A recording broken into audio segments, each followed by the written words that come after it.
They called my wedding a disgrace. Imagine that. The most important day of my life, the moment I thought my family would finally stand beside me, and instead, empty chairs, whispers behind closed doors, and a cruel message. We won't come. This wedding is a shame to our family. While I walked down the aisle alone, my parents and my so-called golden sister were smiling on a yacht, raising glasses of champagne as if my pain was nothing but entertainment. I thought that would break me forever. But life has a strange way of turning. Because that same day, while they were toasting my humiliation, the cameras turned on me, broadcast live across national television, as I said my vows to the man they never believed I could deserve. Not just any man, but the billionaire CEO of a company worth $5 billion. Suddenly, their silence shattered. Their phones blew up. Their pride cracked in half. Hours later, my family group chat lit up with one desperate line from my mother. "Where are you?" And do you know what I sent back? Not a word. Not an explanation. Just a single ha-ha reaction. Because sometimes the sweetest revenge isn't screaming or fighting, it's letting the truth speak for itself loud and clear where the whole world can see it. Stay with me, because in the next few minutes, you'll hear everything. The betrayal, the humiliation, the shocking twists my parents never saw coming. And finally, the moment that turned my disgrace into their greatest regret. Trust me, you don't want to miss how it all unfolds. Evelyn Carter was 32 years old, an interior architect whose designs had begun to draw notice in Seattle's professional circles. She had built a quiet, disciplined life marked by long hours, meticulous drawings, and an unshakable determination to succeed without help. Tonight was meant to be her reward, the culmination of years of hard work and the beginning of a new chapter with the man she loved. Yet as the church bells chimed, Evelyn realized the one thing she had always longed for, the presence and blessing of her family, was not going to be hers. The echo of her mother's dismissive words and her father's stern condemnation followed her like a shadow as she took her first step into the chapel. The sanctuary glowed with soft candlelight, a breathtaking sight to anyone entering for the first time. White roses lined the pews and golden ribbons draped gracefully across the aisle. Evelyn's gown shimmered with delicate embroidery, each thread reflecting the light in tiny flashes, as though even the dress wanted to celebrate her. She paused at the threshold, drawing in a breath, as the music swelled her heart, pounding against the tight bodice of silk and lace. For a fleeting second, she imagined the rows of benches filled with smiling faces, her mother dabbing her eyes with a handkerchief, her father standing tall with quiet pride, her younger sister clapping with delight. It was the picture she had carried in her heart since she was a little girl, the image that had kept her warm on lonely nights. But when her eyes scanned the pews, all she saw was absence. The seats reserved for her family, polished and marked with delicate name cards, sat untouched. Their emptiness loomed larger than the ornate stained glass windows, larger than the grandeur of the space itself. A small knot of her closest friends stood scattered near the front, their whispers of encouragement carrying faintly over the organ's melody. They smiled and gestured for her to come forward to take her rightful place, but their kindness only deepened the hollow ache inside her. The sound of her shoes against the marble floor echoed too loudly in the cavernous silence, every step a reminder of who was not there. Light streamed through the tall windows, casting narrow shafts of color onto the aisle hues of ruby and sapphire stretching across her path. They should have been beautiful, a painter's dream, but to Evelyn they only emphasized the stillness of the room. In the interplay of shadow and brightness, she saw her isolation reflected back at her. Even the holy space seemed to stand as a witness to her abandonment, as though heaven itself were asking why the people who should have loved her most had chosen not to appear. She tightened her grip on the bouquet of white lilies and pale roses, the petals trembling with the faintest shake of her hand. She forced her lips into a smile, one she had practiced in the mirror countless times before, the kind of smile meant to reassure others that all was well. But behind the veil, her eyes betrayed her. They glistened with unshed tears, shimmering with a pain she could not conceal. She thought of the nights she had stayed awake as a child, whispering prayers that one day she would be cherished equally, that her milestones would matter just as much as anyone else's. Tonight should have been the proof of those prayers. Instead, it was the cruel confirmation of her invisibility. The music shifted, signaling her cue to move forward. Evelyn's knees threatened to buckle, but she willed herself on step by deliberate step. Her friends' faces blurred at the edges of her vision as she focused on the long stretch of aisle ahead. She imagined for a heartbeat that the figures she longed to see were waiting there. Her father straightening his tie, her mother brushing invisible dust from her dress, her sister with a gleam of pride in her eyes. The vision faded almost as soon as it formed, leaving only the cold truth. They were not here. They had chosen not to witness her joy. A memory surged, unbidden, sharp and cruel in its timing. A younger Evelyn, perhaps 10 or 11, spinning in front of her bedroom mirror while wearing a dress she had fashioned from scraps of old fabric. She had whispered then to her reflection, promising herself that when her wedding day came, her family would finally look at her, the way they looked at her sister, with adoration, with pride, with love. She had carried that promise through years of small slights and overlooked achievements, a fragile hope that someday the balance would tilt in her favor. Standing in the chapel now, she felt the weight of that broken promise pressing against her chest. Still, Evelyn lifted her chin. She would not falter, not here, not now. The bouquet quivered in her hands, but her back remained straight as she advanced toward the altar.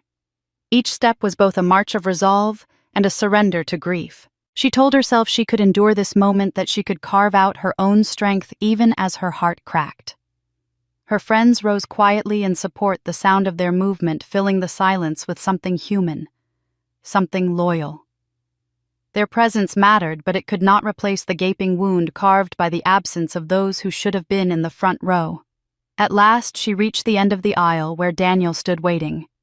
His eyes softened when they met hers, offering comfort without words. Evelyn drew in a deep breath, steadying her trembling shoulders. She had come this far, and she would go further still.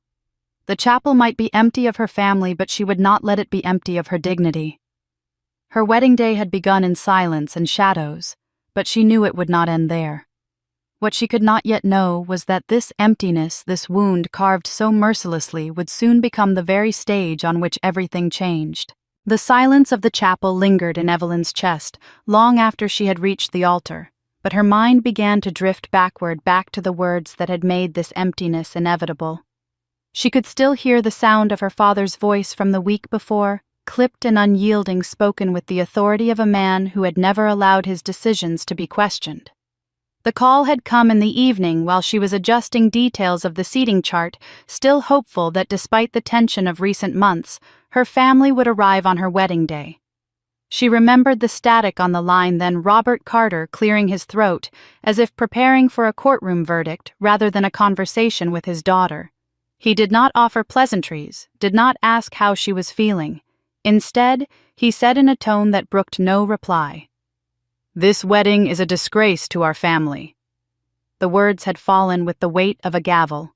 Evelyn had clutched the phone tighter, her pulse racing as she searched for some sign that he might soften, that perhaps he had spoken in anger, he would quickly retract. But Robert was not a man who retracted. He had spent his life clinging to an image of perfection, and in his mind her decision to marry without their blessing was a stain on that image. He spoke of reputation, of how people would talk, how neighbors and colleagues would whisper about the Carter family attending a ceremony that was beneath their standard. Evelyn had tried to interject to explain that what mattered was the love she had found, the commitment she was about to make, but he cut her off with the same sharpness that had silenced her since childhood. "We will not be there," he declared. "Better absent than associated with shame." Her mother's voice entered next, softer in tone, but no less crushing in its effect. Margaret Carter had always been the keeper of appearances, her days filled with garden clubs, charity luncheons, and an unspoken hierarchy of who was worthy of admiration. Evelyn had hoped foolishly, perhaps, that her mother would defend her, that Margaret's instinct for preserving family unity might override Robert's rigidity. Instead, Margaret sighed a sound heavy with judgment rather than sympathy. "Your father is right," she said, "and you should have thought about the consequences before rushing into this. A wedding is not only about two people, it is about what it says to the world. You are marrying the wrong man in the wrong way, and we cannot attach our name to it." The phrase "attach our name" echoed in Evelyn's ear long after the call ended, as though her marriage were nothing more than a business contract they refused to endorse. She had hung up feeling smaller than she had in years, the little girl once again told she had failed to meet expectations she never agreed to. The final blow came not by phone, but by text, delivered in the clipped and dismissive style that her younger sister had perfected. Sophia, the golden child, the daughter who could do no wrong, had not even bothered to disguise her disdain. The message arrived just as Evelyn was finishing a late-night revision to the floral arrangements. The screen lit up with a single sentence that seemed to sneer as she read it. "You don't deserve a grand wedding. No explanation, no apology, not even a pretense of love." Just cold words from the sister who had been showered with accolades and attention since the cradle, the sister who had always looked down at Evelyn from a pedestal built by their parents. It was not just rejection. It was erasure. Sophia was declaring in no uncertain terms that Evelyn's happiness was illegitimate, unworthy of celebration. Evelyn remembered sitting in her apartment after that barrage, the silence pressing against her as heavily as the walls themselves. She stared at the glow of her phone, her hands trembling, reading the messages again and again as though repetition might dull their sting. She considered calling Daniel, confessing the depth of her despair, but she stopped herself. He already knew her family disapproved, but he did not need to see how their scorn still cut her to the bone. This was her wound to carry. She set the phone aside, lifted her chin, and whispered to her reflection in the darkened window, "I will still walk down that aisle. With or without them, I will walk." The days that followed were filled with quiet determination. She moved through the final preparations with mechanical precision, selecting the music, arranging the flowers, double-checking the seating chart that now bore empty spaces where her family's names had once been written. Every detail completed was an act of defiance, a refusal to allow their absence to cancel her day. She did not weep in front of her friends, though they saw the shadows in her eyes. She smiled when she had to clench her jaw when she was alone, and told herself over and over that dignity could survive even without approval. By the time the wedding day arrived, Evelyn had accepted the truth. Her father's words, her mother's excuses, her sister's scorn, they would echo in her heart for years to come, but they would not prevent her from standing before the altar. As she entered the chapel and saw those empty seats, she already knew why they were vacant. It was not an accident, not an oversight. It was a deliberate choice born of pride and prejudice, and she carried that knowledge with her like a stone in her chest. The absence hurt, but the act of proceeding hurt less than surrender would have. And so she held her bouquet tighter, forced her smile, and walked forward wounded, but unbroken. In that moment, even as sorrow pressed down upon her, she made a silent vow she would not let their verdict define the rest of her story.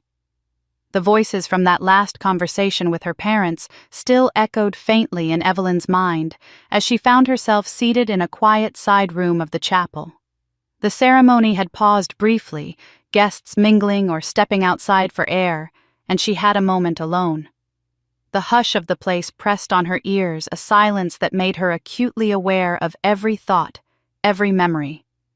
She set her bouquet gently on the table beside her and pulled her phone from her small clutch, not with any particular purpose, but out of habit, the way one does when solitude feels too sharp.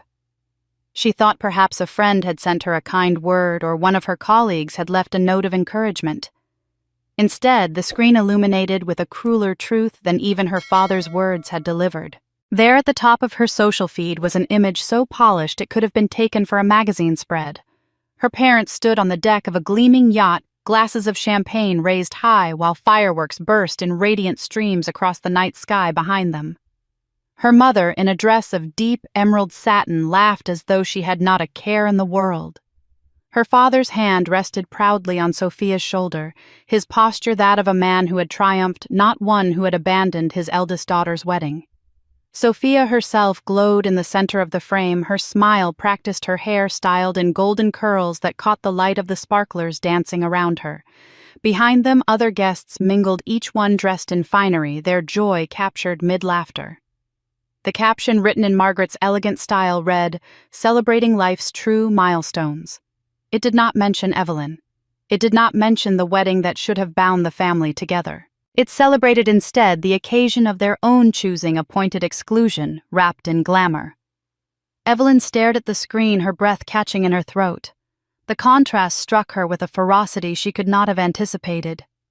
The hush of the chapel around her, the rows of vacant seats, the faint echo of her own footsteps along the aisle, all of it collided in her mind with the sparkle of the fireworks and the shimmer of the sea beneath that yacht.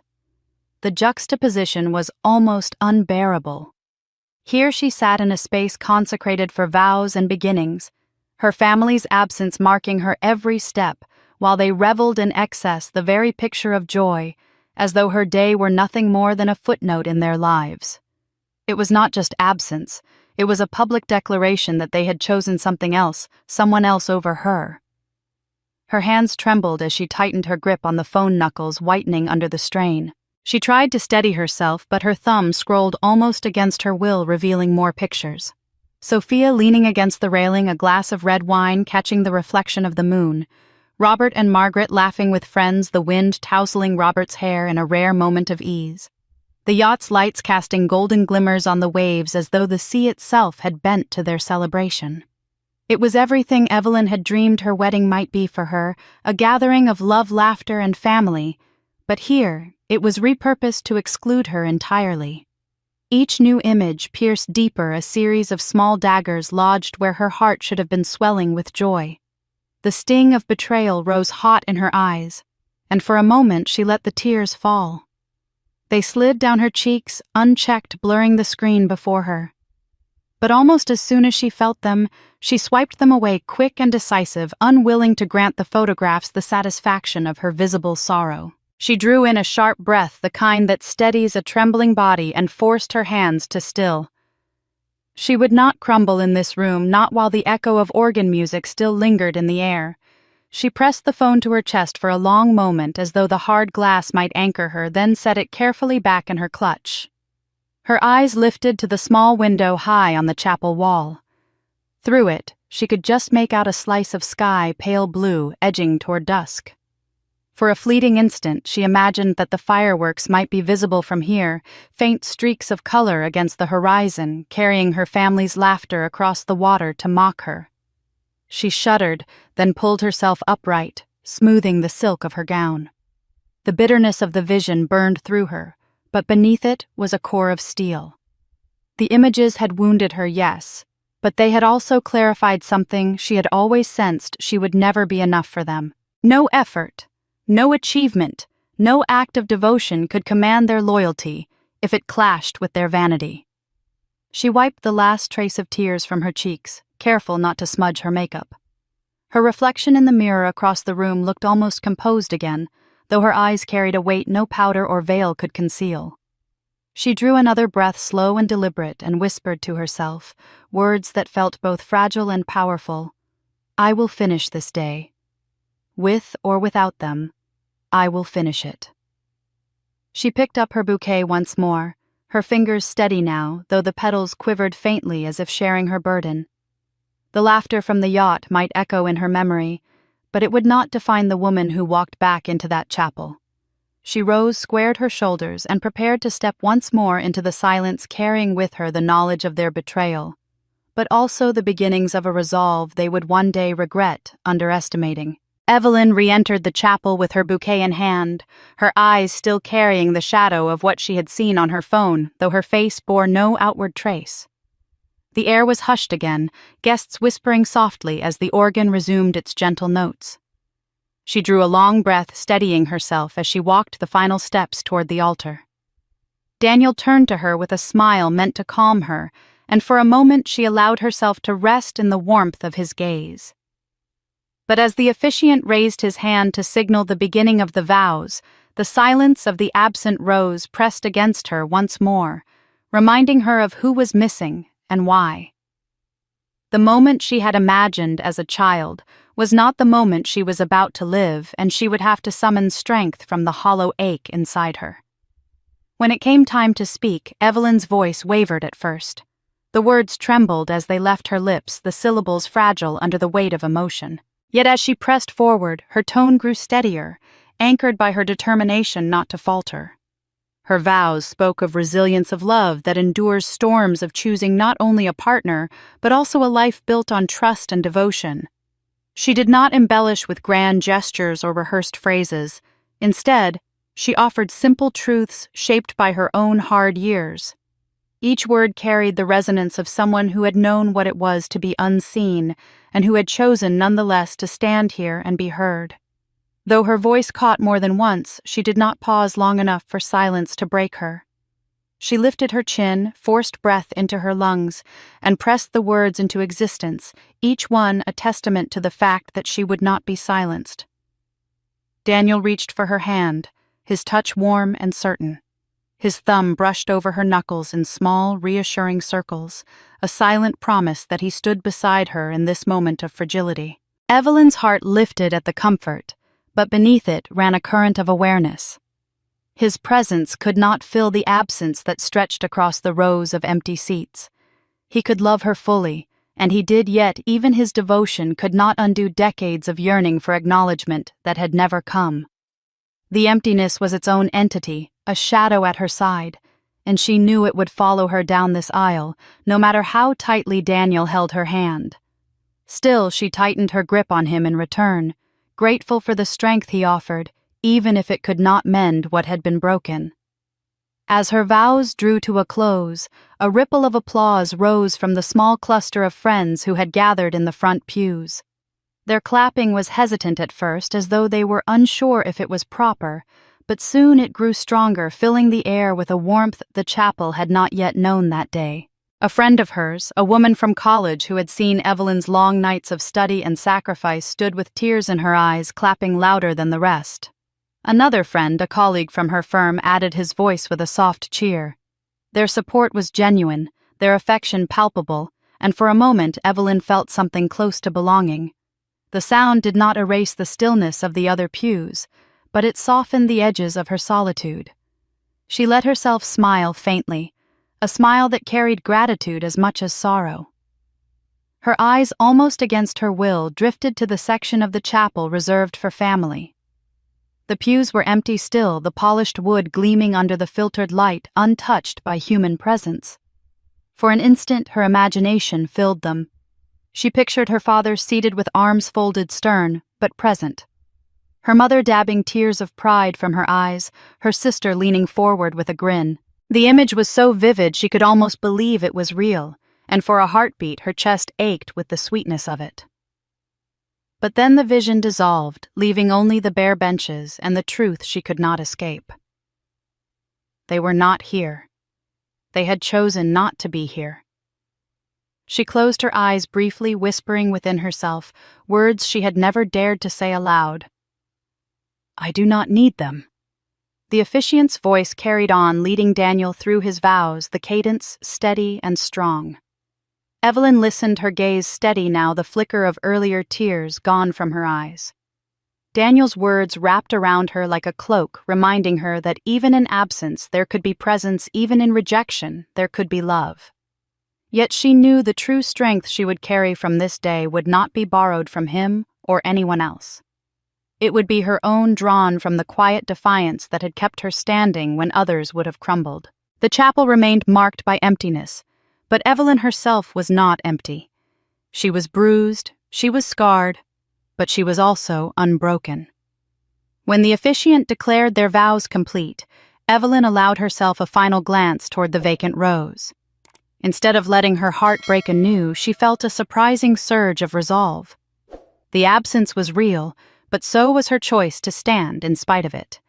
She turned back to Daniel, her lips curving into a faint but genuine smile. The applause of her friends swelled again, a gentle chorus rising to meet her. And in that moment, even with her family's silence echoing in the empty pews, Evelyn claimed the truth for herself. She did not need them to make her whole. The sound of applause still lingered faintly in the chapel when Evelyn lowered her bouquet, her vows complete. She had steadied herself, pushed through the hollow ache of the empty rose, and declared her commitment with a trembling voice that grew stronger with each word. Daniel's vows had followed his tone, confident, his devotion clear, and together they had sealed their promise before the small circle of friends who had chosen to stand by them. For a moment, Evelyn allowed herself to believe the worst had passed, that the emptiness of her family's absence would remain the only shadow over this day. But as she turned her head slightly, catching sight of movement at the back of the sanctuary, a ripple of unease stirred within her. The heavy doors opened quietly, and instead of late-arriving guests, Evelyn saw men and women carrying cameras, microphones, and the unmistakable presence of the press. A cameraman adjusted his lens with practiced precision, the red light blinking alive. Another raised a boom microphone above the pews. A woman with a press badge whispered into her headset, nodding as though receiving instructions. Evelyn's breath caught. This was not a private photographer or a family friend capturing keepsakes. This was media professionals whose very presence seemed at odds with the intimate vows she had just spoken.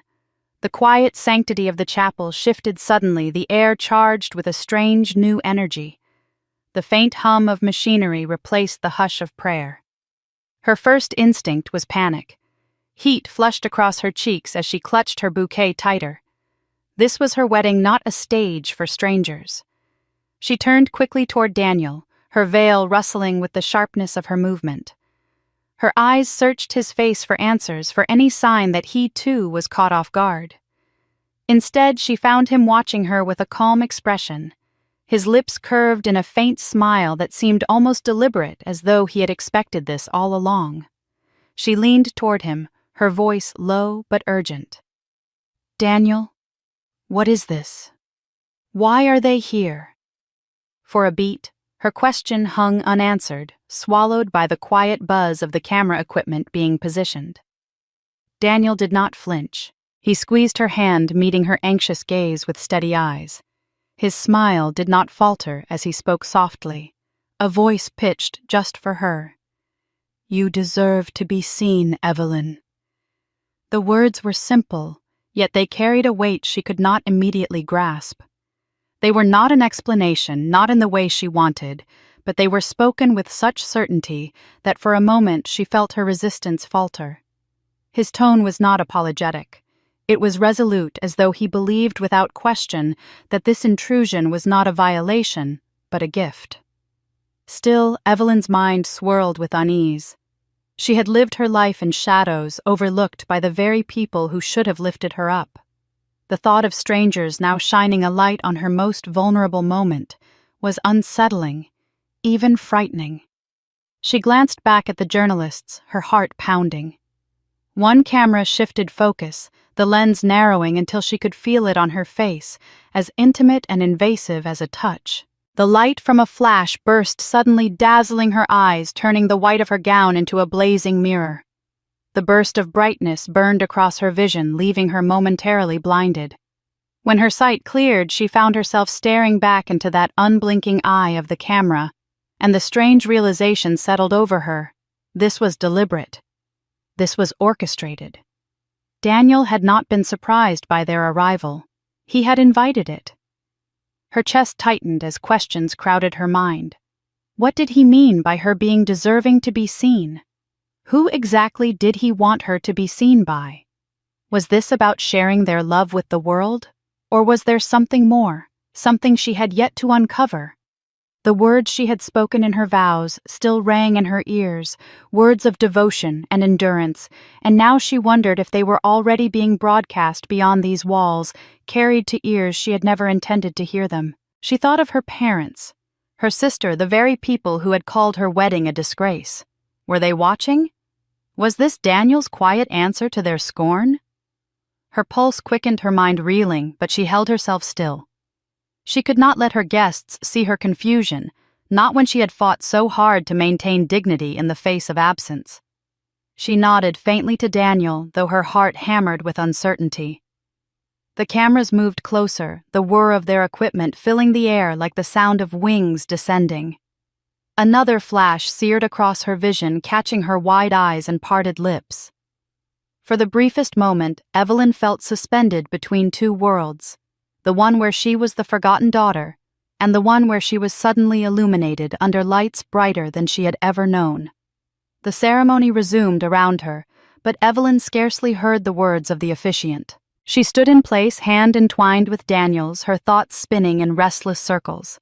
A seed of suspicion had been planted deep within her. Something larger was unfolding, something Daniel had chosen not to tell her until this moment. She could not yet name it, could not yet see its full shape, but she felt its presence looming just beyond her understanding. The world was no longer contained within these chapel walls. With each flash of the cameras, with each sweep of the lens, her life was being pulled into a broader stage. She held herself steady, eyes forward, even as the light from another burst illuminated her face. The glow caught her features, freezing her expression of wonder and unease for all to see. And in that instant, Evelyn knew that nothing about this day would remain confined to the silence she had once feared. It was becoming something else entirely, something she was not yet ready to grasp but could no longer escape. That night, after the last of the guests had gone, and the silence of her apartment had settled around her like a heavy cloak, Evelyn sank into the corner of her couch, still dressed in her gown. She had not yet found the strength to change, as though removing the dress would somehow lessen the meaning of what she had endured. The bouquet rested on the coffee table, petals beginning to curl at the edges. She reached for the remote with fingers that felt strangely detached from her body, pressing the power button more from instinct than intent. The screen flickered to life, and what she saw made her breath catch. Her own face filled the television framed by her veil and lit by the blinding flash she remembered from earlier. The caption running beneath it read, "Seattle wedding stuns viewers nationwide." Her heart began to race as the broadcast unfolded.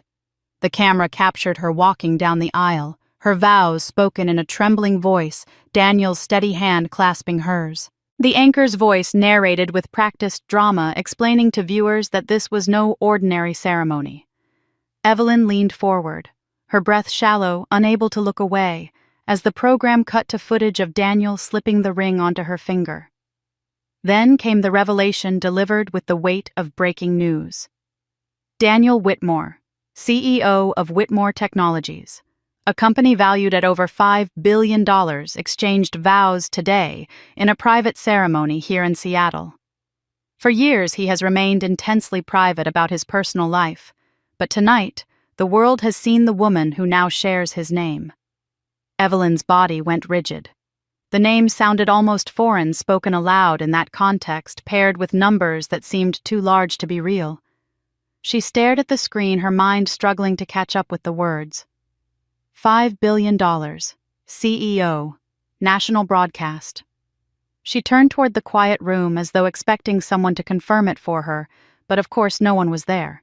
Daniel had told her little about his wealth, downplaying his work whenever she asked, speaking more often of the projects he admired than of his own fortune.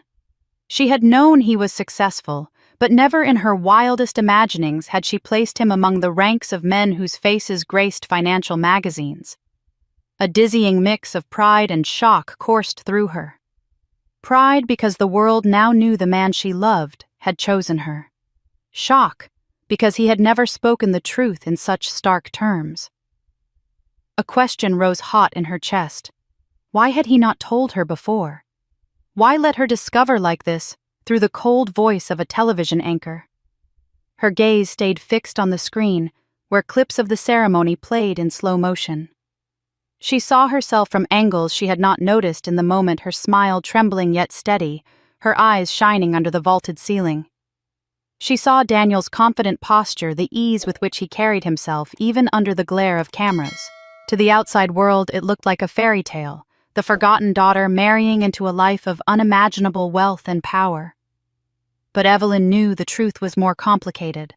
For her, the day had been marked not by glamour, but by absence, by empty pews that no amount of money or fame could fill.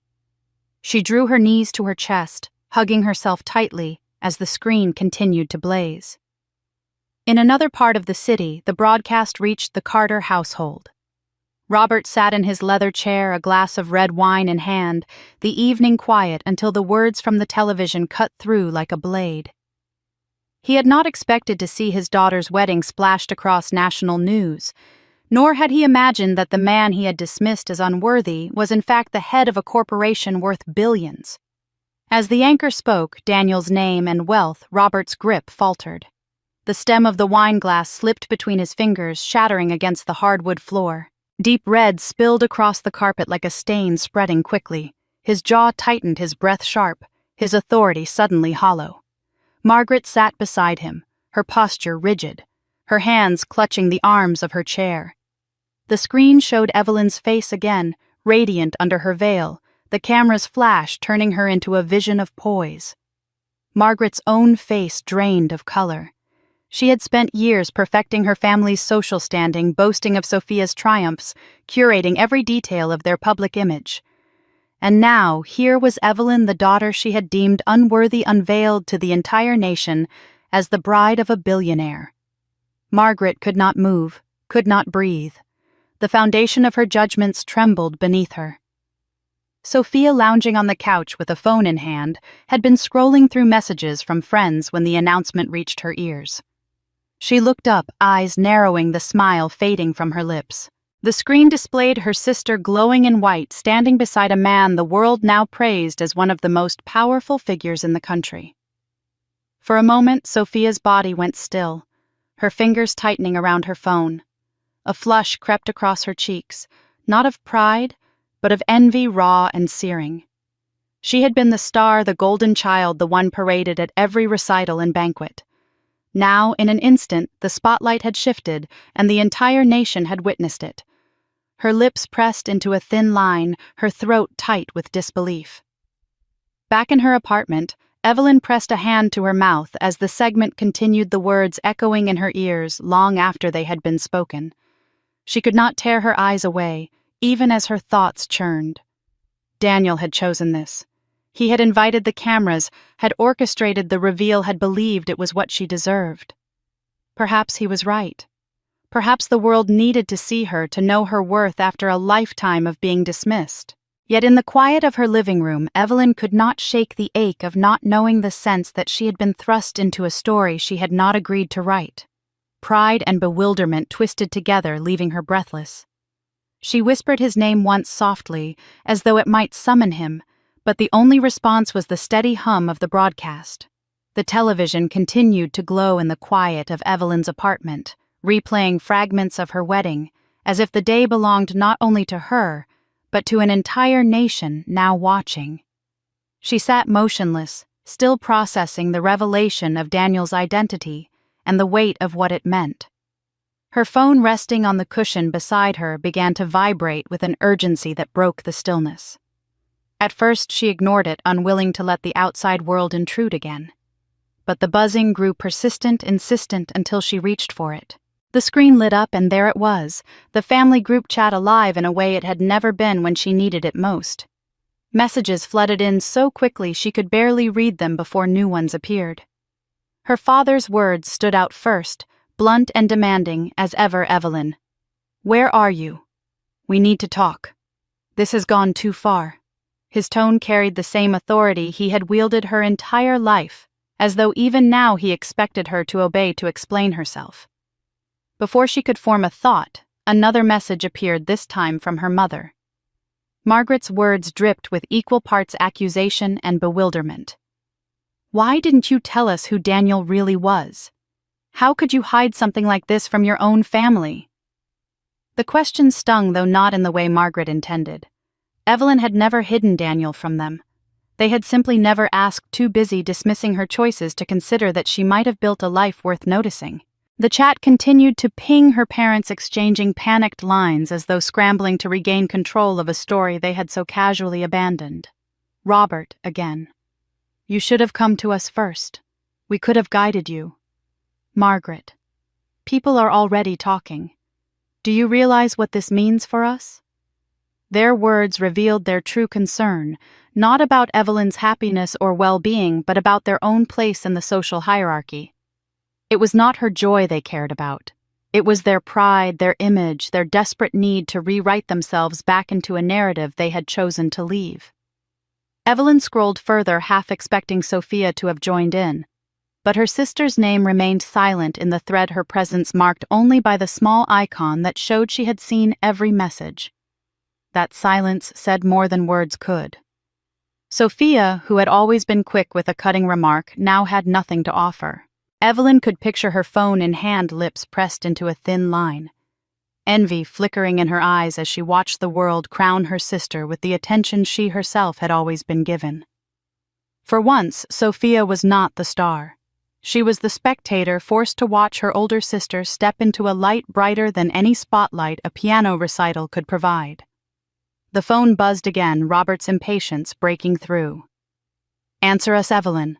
Margaret followed almost immediately. "Where are you? We need to see you now." Evelyn stared at the screen, her breath steadying as she weighed her response. For years she had longed for their messages, for a sign that they cared, and now when they finally filled her phone, it was not love they offered but fear, not warmth but panic.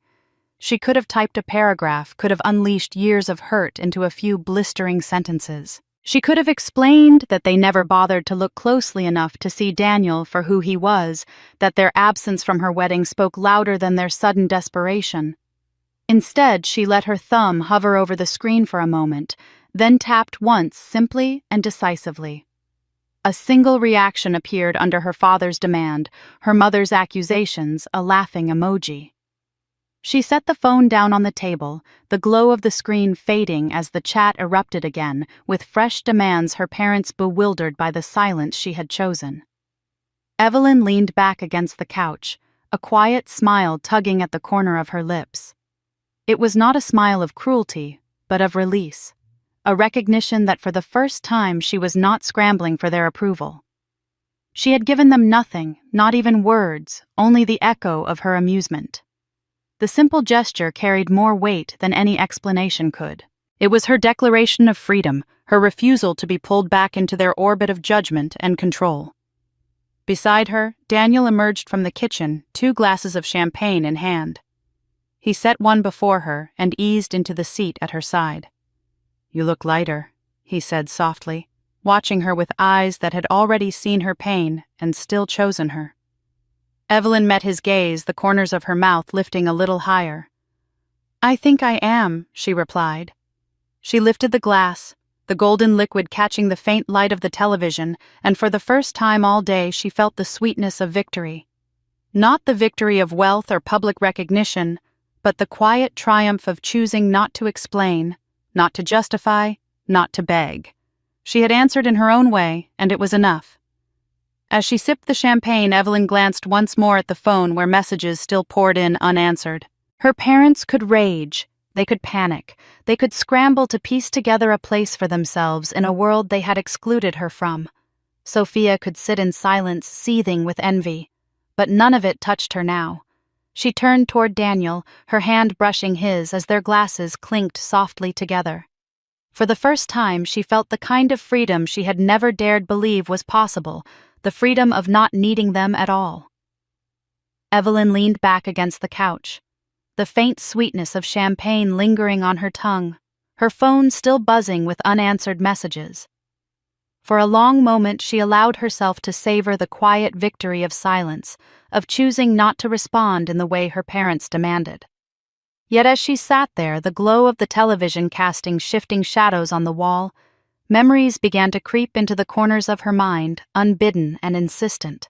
The panic of her family now, their desperation to be included in the story of her life, brought back with startling clarity all the years when they had chosen to exclude her. And it began as it so often did with birthdays. She was 10 when Sophia turned 8, and the house erupted in celebration. Evelyn remembered the way the dining room had been transformed that day. Balloons clustered in every corner, ribbons streaming from the chandelier, a cake so large it seemed impossible for a single child to consume. Friends and relatives filled the house, their laughter echoing off the walls, their voices raised in cheerful toasts to the youngest Carter daughter. Sophia wore a crown of paper stars and a dress her mother had imported specially for the occasion. Margaret moved through the crowd with a hostess's grace, accepting compliments on her talented, beautiful little girl. Robert stood at the head of the table, his voice booming as he declared how proud he was of his youngest. Evelyn stood in the doorway, her hands clasped behind her back, a small wrapped gift she had made herself hidden from sight. She waited for someone to notice her, to call her into the circle. But the music drowned her silence, and when she stepped forward timidly to offer her present, a drawing she had stayed up late to finish, her mother's hand brushed her away with the words, "Not now, dear. Let's not distract from Sophia's special day." That moment carved itself into her memory like a scar. She had retreated upstairs, clutching her small gift to her chest, listening as the music grew louder and the sound of children's laughter spilled up the staircase. From her bedroom, she could smell the frosting of the cake, hear the clapping as Sophia blew out her candles, imagine the sparkle of the sparklers her parents always saved for the finale. Alone in the dimness of her room, she unwrapped her own drawing, gazing at the bright colors she had chosen so carefully, and whispered a soft happy birthday to herself. Even then, she had learned to let her joy exist privately in shadows, rather than compete for space in a house that had no room for her light. As the years passed, the pattern repeated with cruel consistency. Evelyn's birthdays came and went with little more than passing acknowledgement. Sometimes her father would remember late in the evening, tossing her a perfunctory happy birthday kiddo as though checking off an obligation. Her mother occasionally produced a gift, but more often than not, it was something that had belonged to Sophia. First a book with an inscription already bearing her sister's name, a sweater too small that Margaret insisted looked better on Evelyn anyway. There were no balloons, no guests filling the house with noise, no carefully planned surprises. The dates slipped by as though unworthy of ceremony. She told herself not to mind that she was too old for parties, that such things did not matter.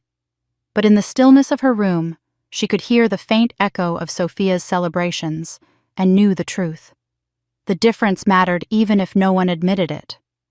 One birthday in particular remained lodged in her memory with unbearable clarity. She had turned 12, a milestone she had secretly hoped might prompt a change. She had imagined perhaps a dinner, or even a cake bought hastily from the corner bakery. Instead, the day came and went without a word. In the evening, when she finally summoned the courage to ask if they had forgotten, her mother handed her a jewelry box. Inside was a necklace, the clasp broken clearly, something Sophia had worn years before. Margaret smiled briskly and said, "At least it's something. Don't be ungrateful." Evelyn thanked her with a voice she forced steady, retreating to her room with the broken necklace clutched in her palm. That night, she sat on her bed in the dark, listening once again as music rose from downstairs where Sophia and her friends practiced piano for yet another performance. Evelyn's own celebration was reduced to silence, her only company the faint light of the moon spilling through her window. Now, as the memory replayed, Evelyn felt the same weight press against her chest. She had been conditioned from a young age to expect little, to accept invisibility as her place in the family. And yet, even then, a part of her had rebelled. Each forgotten birthday, each hand-me-down, disguised as a gift, each dismissal had fueled something deep within her, a quiet conviction that one day she would matter. She had not known how or when, but she had carried that seed with her into adulthood. Tonight, watching her parents' frantic messages pile up on her phone, she realized that seed had finally bloomed. For the first time, they were the ones left outside, watching through the window while the world celebrated her. Evelyn drew in a slow breath, setting the glass of champagne aside. She let the memories settle not as wounds but as proof of how far she had come. The child who once sat alone in the dark, clutching broken gifts and listening to laughter that excluded her, had become a woman the nation now watched with fascination. Her parents' panic was not about her, but about themselves. And Sophia's silence in the chat was no different from the silence Evelyn had endured as a child. Except now the roles were reversed. For once, her sister's voice carried no weight. Evelyn's quiet smile returned as she glanced at the phone and then back at Daniel beside her. The shadows of her childhood had shaped her, but they no longer held her captive. Evelyn let the old memories of forgotten birthdays drift back into silence. But one thought lingered like a splinter. No matter how invisible she had been, there had always been someone standing directly in the spotlight. That someone was Sophia. From the time Sophia could climb onto the piano bench, the Carter household had revolved around her music. Margaret would beam with pride as neighbors gathered in the living room to listen to Sophia stumble her way through Für Elise at age 6, while Robert announced to anyone within earshot that his youngest daughter was destined for greatness. As the years went on, Sophia's skill grew, and with it her parents' devotion. By the time she was 12, she was being flown to competitions in other states. By 16, she was performing in small concert halls across Europe. At every turn, her parents introduced her as our star, their voices swelling with pride. Evelyn, standing beside them, became the quiet afterthought, the shadow that filled the space, so Sophia's brilliance could shine brighter. Evelyn had not resented the piano itself. She loved the way music could stir emotions, how a single piece could carry sorrow or joy. What hurt was the comparison constant and cutting. Every accomplishment Evelyn pursued was filtered through Sophia's success. When Evelyn earned top marks in her architecture classes, Robert barely glanced at her report card before saying, "That's fine, but it's not. Juilliard, is it?" When she spent weeks perfecting a model for a design competition. Margaret looked at it and smiled vaguely, then added, "Sophia just returned from Vienna. You should have seen the ovation she received." Even in casual conversation, the refrain echoed again and again. "Why can't you be more like Sophia?" Each question chipped away at Evelyn's confidence until even her proudest moments felt somehow insufficient. One afternoon remained burned into her memory with humiliating clarity. She had been 17, sitting at the kitchen table with sheets of tracing paper spread before her, working on a design for a community center. She had poured hours into every line, sketching spaces that could bring light and openness into a struggling neighborhood. Sophia wandered in, still glowing from a rehearsal, her fingers tapping out a melody on the countertop. She leaned over Evelyn's shoulder and squinted at the drawing. Then she laughed, a sound sharp as glass. "You just draw houses," she said with mockery, flipping one page as though it were nothing. "Anybody can do that. It's not like you're creating art."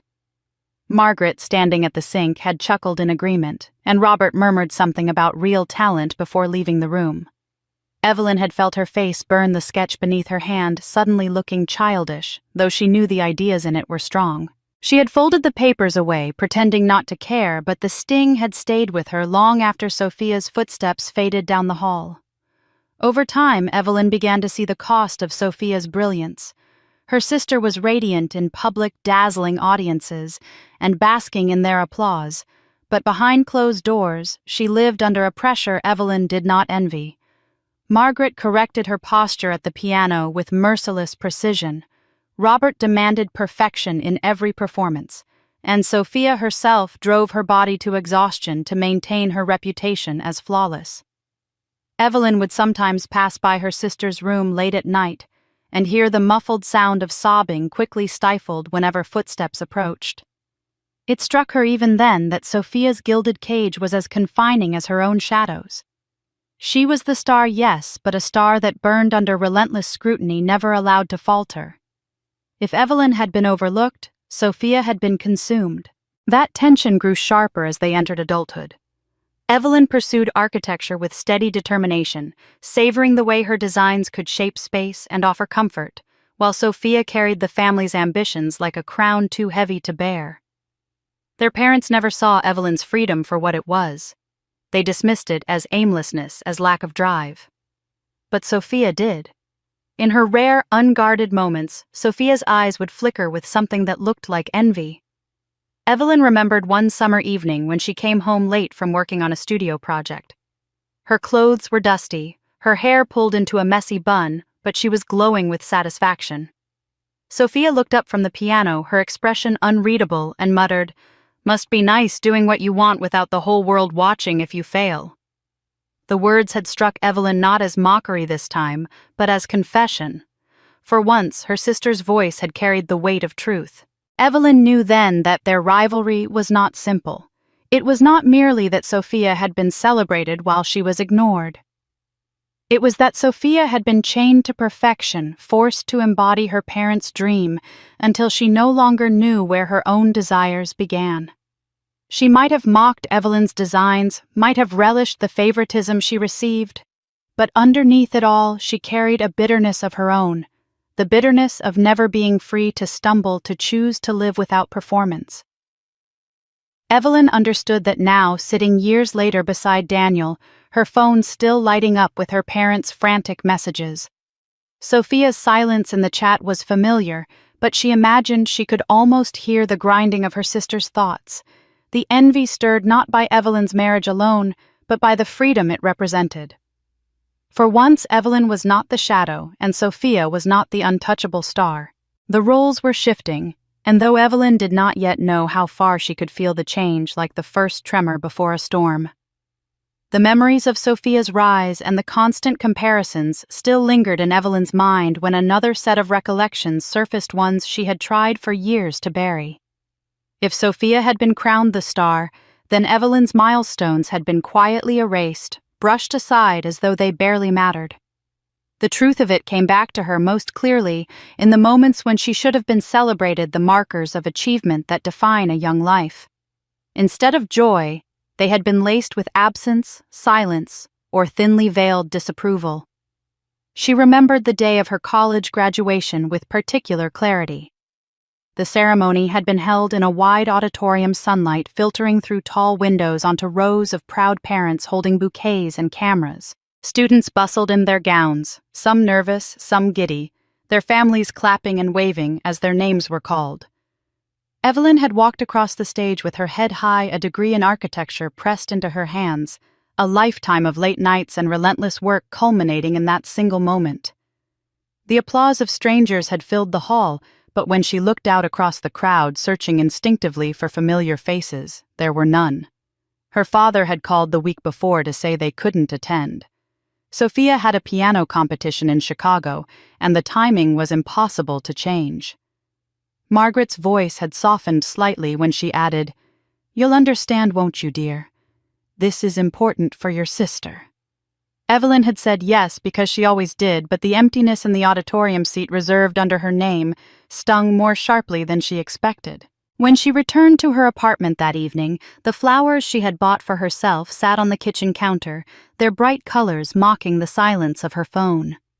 Worse still was the envelope she kept tucked away in a drawer even years later.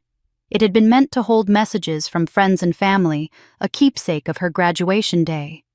Inside were a few notes from classmates, kind words of encouragement and congratulations.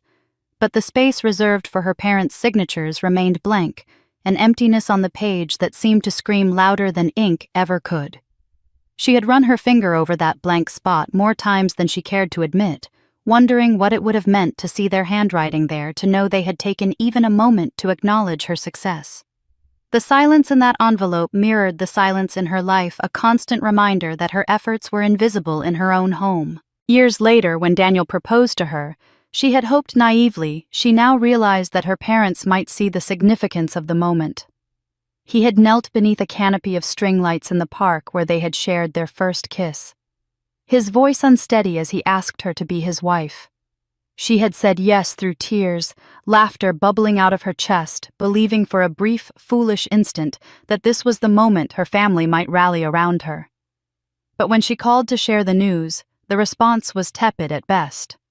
Robert's voice was curt, almost suspicious as he asked, "Are you sure this is wise?" Margaret said little more than, "I hope this doesn't embarrass us." And Sophia had stayed silent altogether, her only contribution a distracted congratulations text, days later, that carried no warmth. There was no dinner, no champagne, no gathering to honor the next step in her life. Instead, Evelyn had celebrated with Daniel alone, clinking glasses in the quiet of their apartment, while the phone remained silent. She had told herself then that perhaps it was just their way, that her parents were not sentimental people. But deep down she knew better.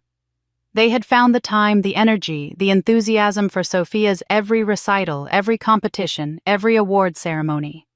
They had driven cross-country boarded planes and hosted lavish gatherings for her. Their absence from Evelyn's milestones was not about lack of sentiment, it was about choice.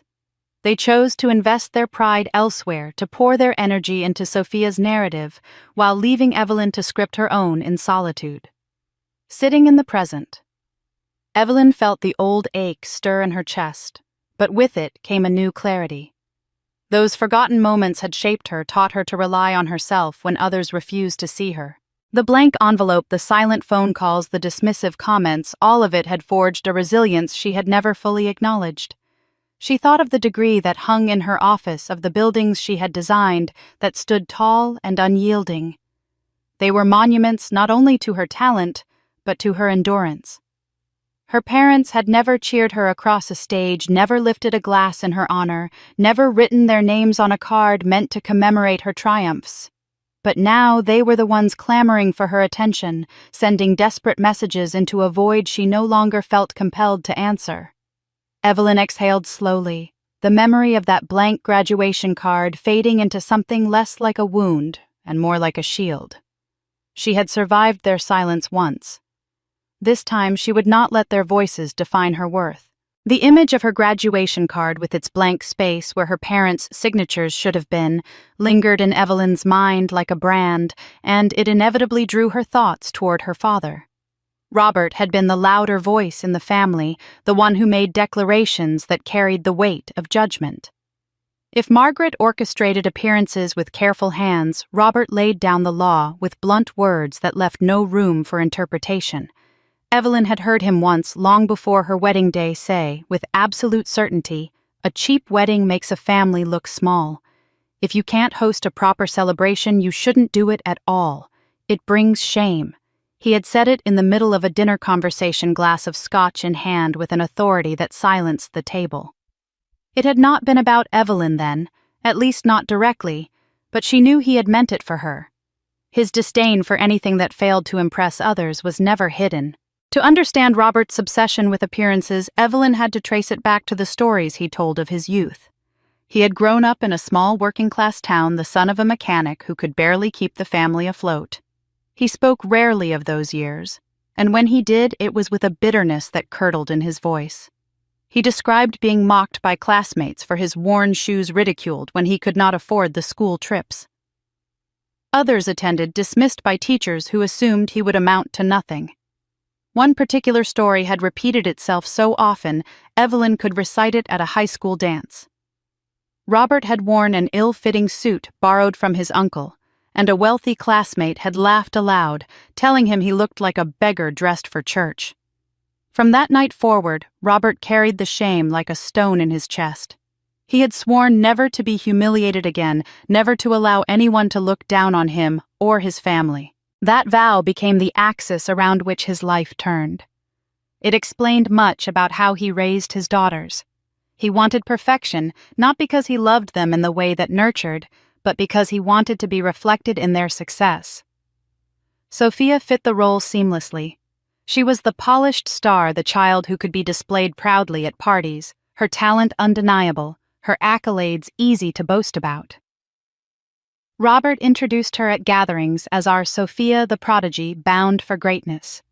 He puffed his chest as he told neighbors about her concerts abroad, about the invitations from prestigious venues. Evelyn, by contrast, never gave him that satisfaction. Architecture in his eyes was not glamorous enough to elevate the family name. He dismissed her achievements as though they were curiosities, not accomplishments. Evelyn recalled the night she had won a national award for a sustainable housing design. She had worked for months pouring her creativity into a project that balanced aesthetics with environmental responsibility. The award came with recognition in an architectural journal and a plaque she had carried home with pride. She had placed it carefully on the mantel, hoping her parents would see it and perhaps for once acknowledge her achievement. Robert had walked into the room that evening, his eyes scanning the plaque briefly before he poured himself a drink. "That's nice," he said flatly. "But it's not the kind of thing people talk about. It's not worth bragging over." He had then shifted the conversation to Sophia's latest recital, as if Evelyn's award was no more significant than a trinket. Later that night, Evelyn moved the plaque to her bedroom, where it sat on her dresser, hidden from view, but close enough that she could remind herself it was real. Her father's words had cut, but they could not erase the truth of her talent. Robert's fixation on reputation extended beyond dismissing Evelyn's work. He measured every event, every moment, by how it would look to others. When Evelyn had spoken about wanting a small, intimate wedding, he scoffed, saying, "A cheap wedding tells the world you are nobody. It drags the family name through the mud." He never once asked what she wanted, never considered that a wedding could be about love rather than spectacle. For him, everything was performance, and failure to impress meant disgrace.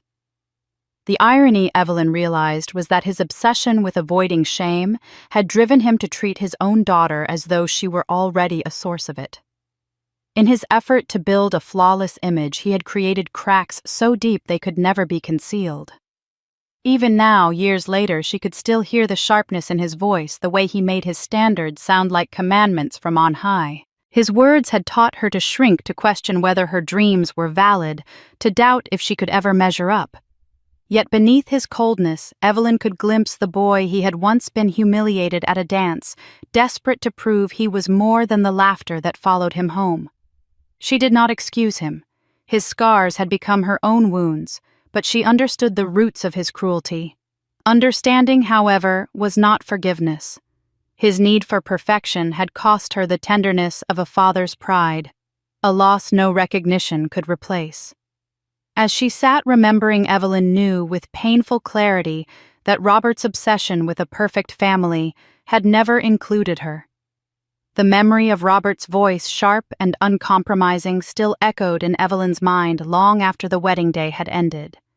His obsession with perfection, his fixation on appearances, had shaped her life in ways she was only beginning to understand. For years, she had carried the weight of his words, bending under the pressure of his disapproval, aching for a moment of recognition that never came. But as she sat in her apartment days after the ceremony, the glow of the television finally dimmed, she realized that something within her had shifted. The tide of her life was changing, and for the first time she was no longer standing in its current. She was steering it. She rose from the couch and walked into her bedroom, the quiet of the night pressing in around her. The mirror above her dresser caught her reflection, and she paused to study it. For a moment she hardly recognized the woman looking back at her. The white gown had been carefully folded away, the veil tucked into its box, but a trace of the bride still lingered in her eyes. Not the vulnerable woman waiting for her parents to appear, but someone steadier, clearer. Her gaze lingered on the curve of her mouth, the straightness of her shoulders, the determination that had been forged in silence and absence. Slowly, deliberately, she whispered aloud to the glass, "I will live for myself." The words were soft, but they carried a weight she had never spoken before. It was a vow not to Daniel, not to her parents, but to herself. Her phone lay on the dresser, its dark screen reflecting the faint light of the lamp. She picked it up and opened her contacts, scrolling through the list of names that had once tied her to the people she thought she needed most. Robert, Margaret, Sophia. Each name stared back at her, reminders of years spent hoping, waiting, and being disappointed. Her thumb hovered over the delete button, hesitation pricking at her chest. To remove them felt final, like closing a door she had spent her life knocking on without answer. But as the seconds passed, she realized the truth: the door had never been open. She pressed her thumb firmly, and one by one the names disappeared. When the list was empty, she set the phone down again, lighter somehow, as though she had laid down a burden she had carried too long. The silence that followed was not empty, but freeing. For years she had filled quiet moments with the ache of wanting her family's approval. She had imagined their faces in the crowd at her graduation, heard phantom applause that never came, pictured their smiles at her engagement. Now, with their numbers gone from her phone, she felt the emptiness transform into space she could finally claim as her own. She thought back to something Daniel had once said, his words echoing with new clarity. It had been a quiet evening months before the wedding when she had confessed her fear that her family would never see her for who she was. Daniel had taken her hand, his eyes steady on hers, and said, "You don't need them to prove who you are. You've already done that. You don't need anyone's permission to exist."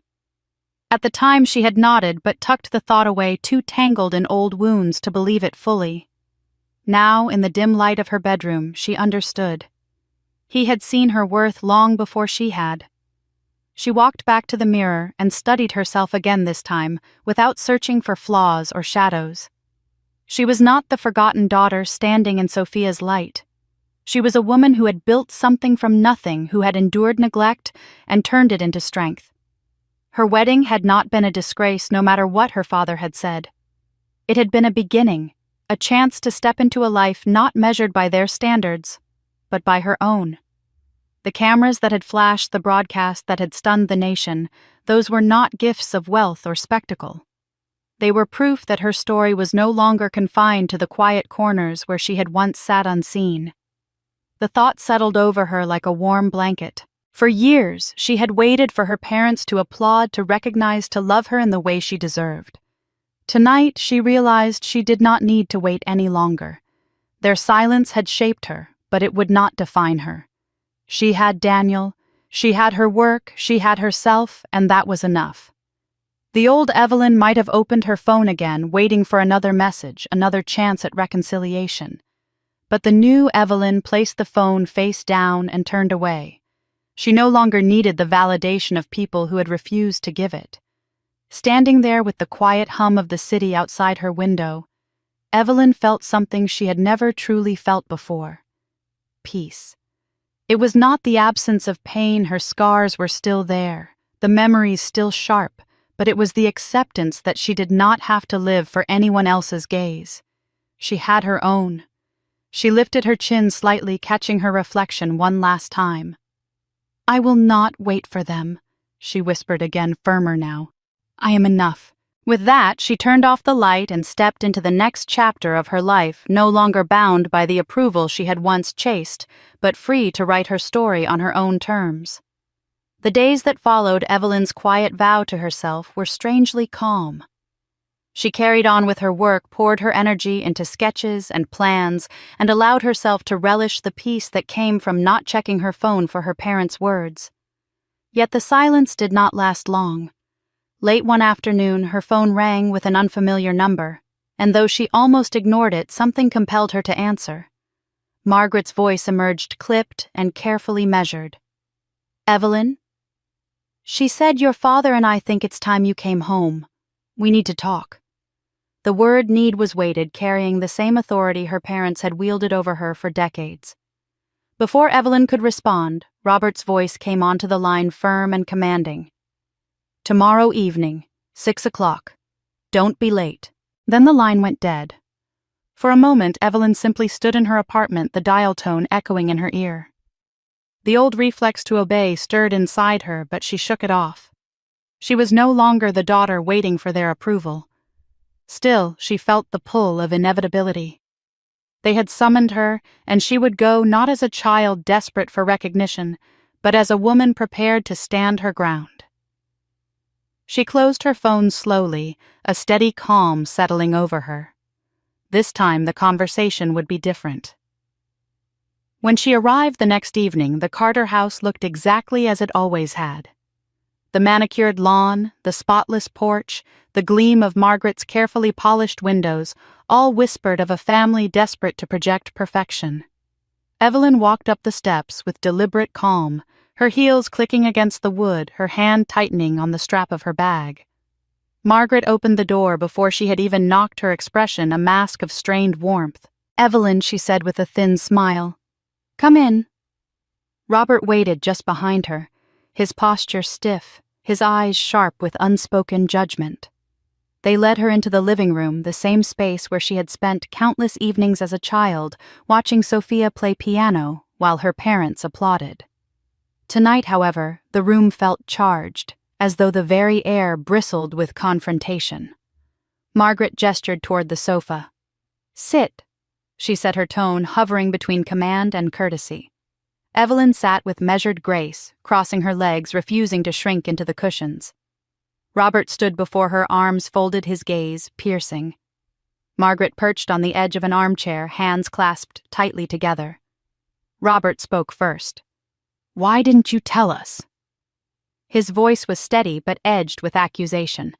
"Why didn't you tell us Daniel is a billionaire? Do you have any idea how it looked finding out on television like everyone else?" Margaret added quickly, her voice sharp with disbelief. "You made us look like fools. People are calling asking why we didn't say anything. How could you keep something like this from your own family?" Evelyn let their words hang in the air for a moment, studying them. For years she had longed for these questions, hoped they would one day care enough to ask about her life. Yet now, hearing them spoken aloud, she felt no gratitude, only clarity. She drew in a slow breath and replied, her voice even and strong. "I didn't hide anything.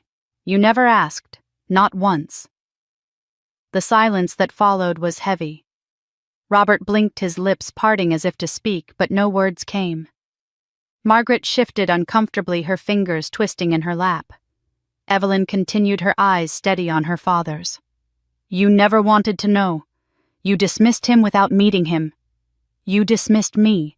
So don't accuse me of hiding when it was your choice not to see." The tension thickened. Robert's jaw clenched, his pride unwilling to admit the truth she had laid bare. Margaret tried to recover her tone, softening though her eyes remained hard. "We only wanted what was best for you, Evelyn. We didn't think he was appropriate. You must understand we couldn't have known." Evelyn's laugh was short and bitter. "Couldn't have known, or didn't care to.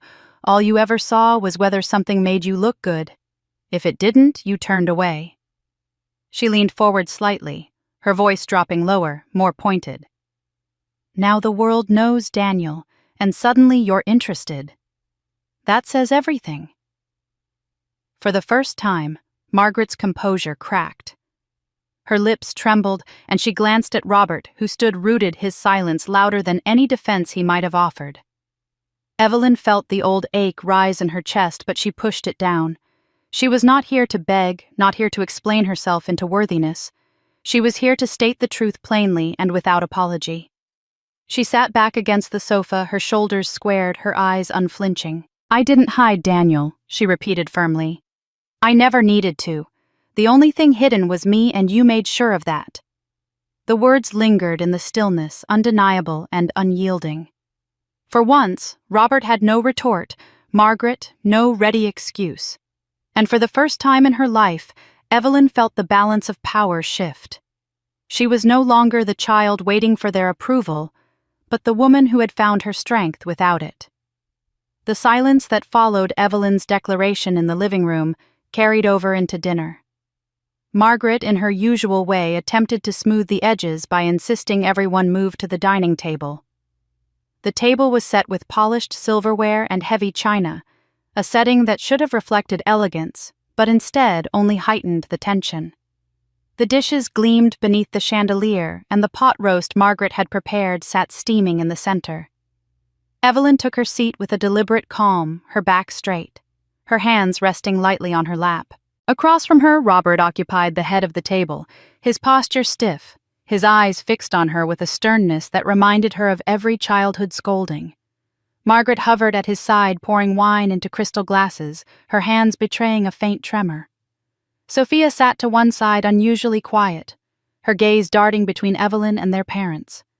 For several minutes, the only sounds were the clink of silverware against china, the scrape of chairs shifting as people settled, and the muted tick of the grandfather clock in the hallway. Evelyn took a measured bite, determined not to break the silence first. She would not hand them that power. But it was Robert, as she expected, who finally spoke. His voice was hard, cutting into the quiet like a blade. "Tell me, Evelyn," he said, "was it the money? Is that why you married him? Because no one in their right mind could believe you married out of anything else." His eyes narrowed as though daring her to deny it. The words, though spoken with certainty, were tinged with something else, fear perhaps, or disbelief, that his long-dismissed daughter had found a life he could not control. Evelyn set down her fork, the silver making a faint sound as it touched porcelain. She met her father's gaze steadily, refusing to look away. "You think I married Daniel for his money?" she asked, her voice calm but resonant. "Then you know even less about me than I thought." Robert scoffed, leaning back in his chair. "What else could it be? You've never been the shining one. You've never been the one to bring pride to this family. And suddenly you're on national television, the wife of a billionaire. How else do you explain it?" Margaret winced slightly at his words, but she said nothing, her hands folded tightly in her lap. Evelyn inhaled slowly, letting the air steady her, then leaned forward just enough to command the table's attention. "You want an explanation? Fine. I'm not ashamed to give it. I am an architect. Not just any architect, but one who won a national award for a sustainable housing project. I have designed hotels, community centers, and homes that have changed people's lives. My work has been published, recognized, honored. And every time I sent you invitations, I wrote letters, I left messages, I asked you to come see what I had done just once. But you never came." She reached into her bag and pulled out a folded program she had carried with her, the edges worn with age. She opened it and placed it gently on the table.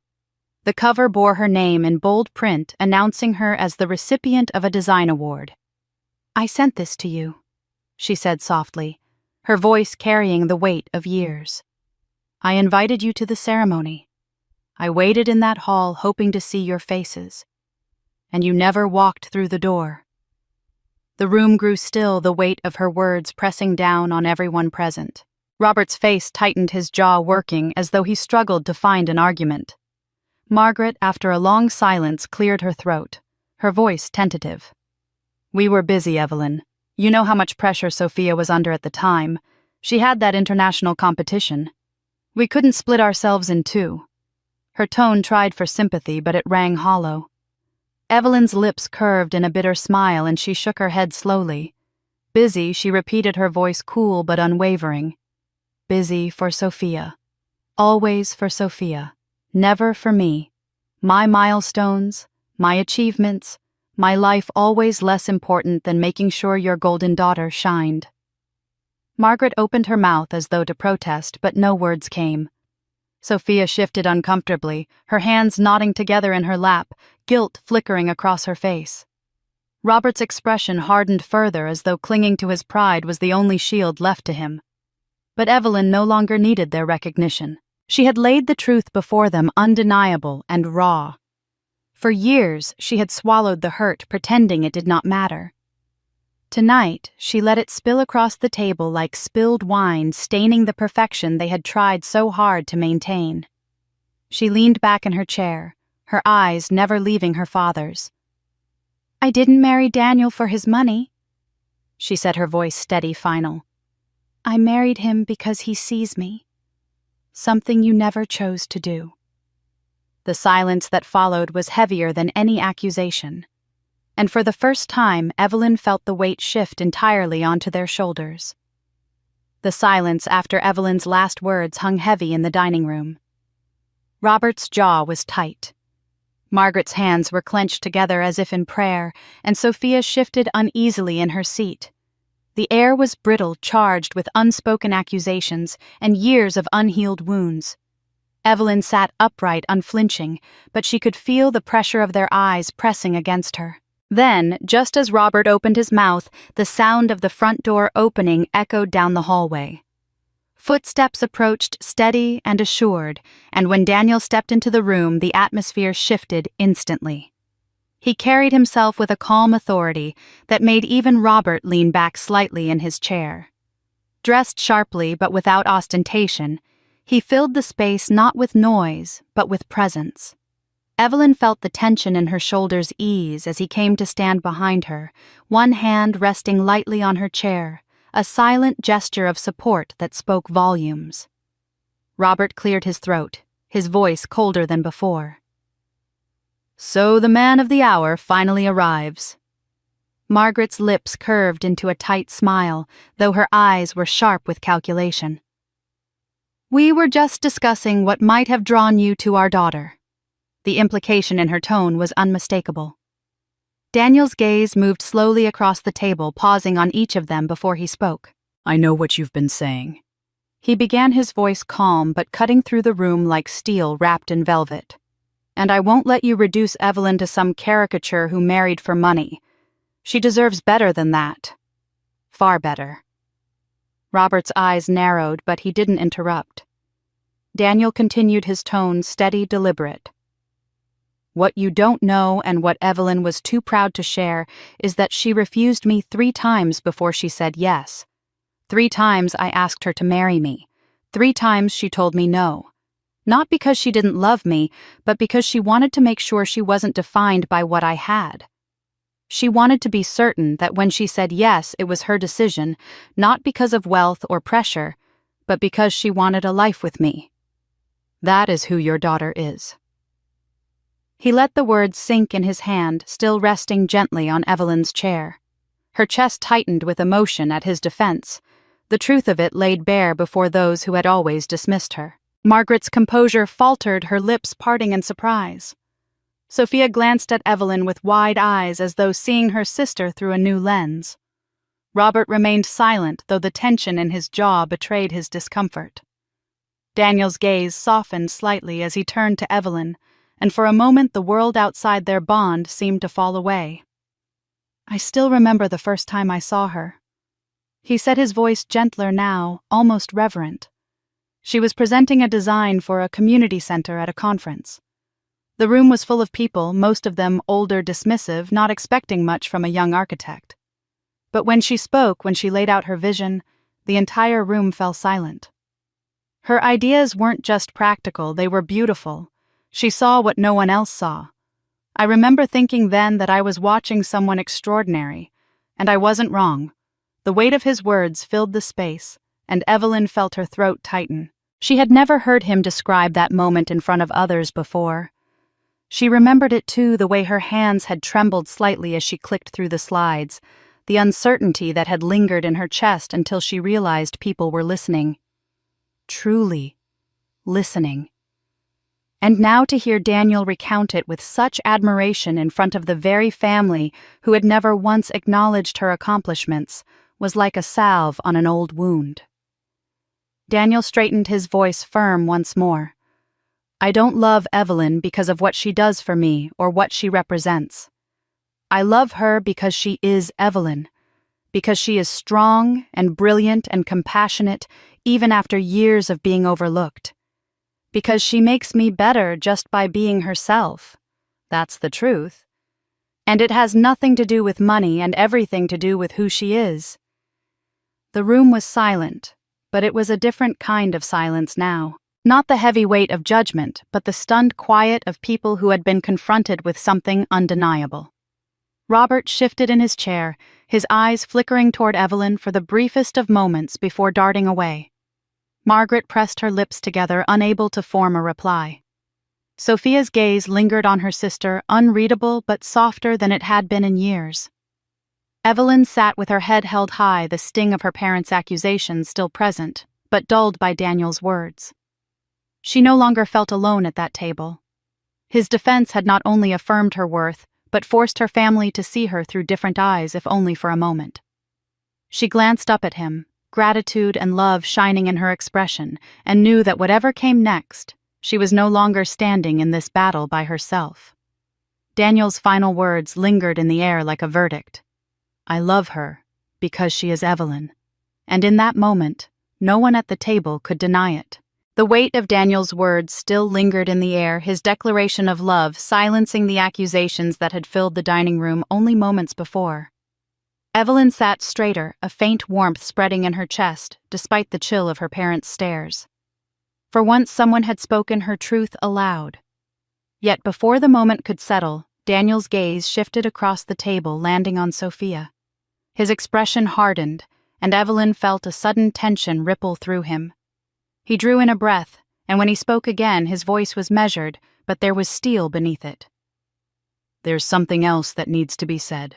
something I've kept to myself until now." The room seemed to contract, the clink of silverware silenced, the faint tick of the clock suddenly magnified. Evelyn's eyes darted to Daniel, searching his face, sensing the gravity of what he was about to reveal. He turned fully toward Sophia, his jaw set. "Before the wedding, your sister came to see me. She told me not to marry Evelyn. She said Evelyn was only after my money." For a moment, no one moved. Evelyn felt the words hit her like a physical blow, her breath catching in her throat. Her eyes swung to Sophia, who sat frozen, her face paling.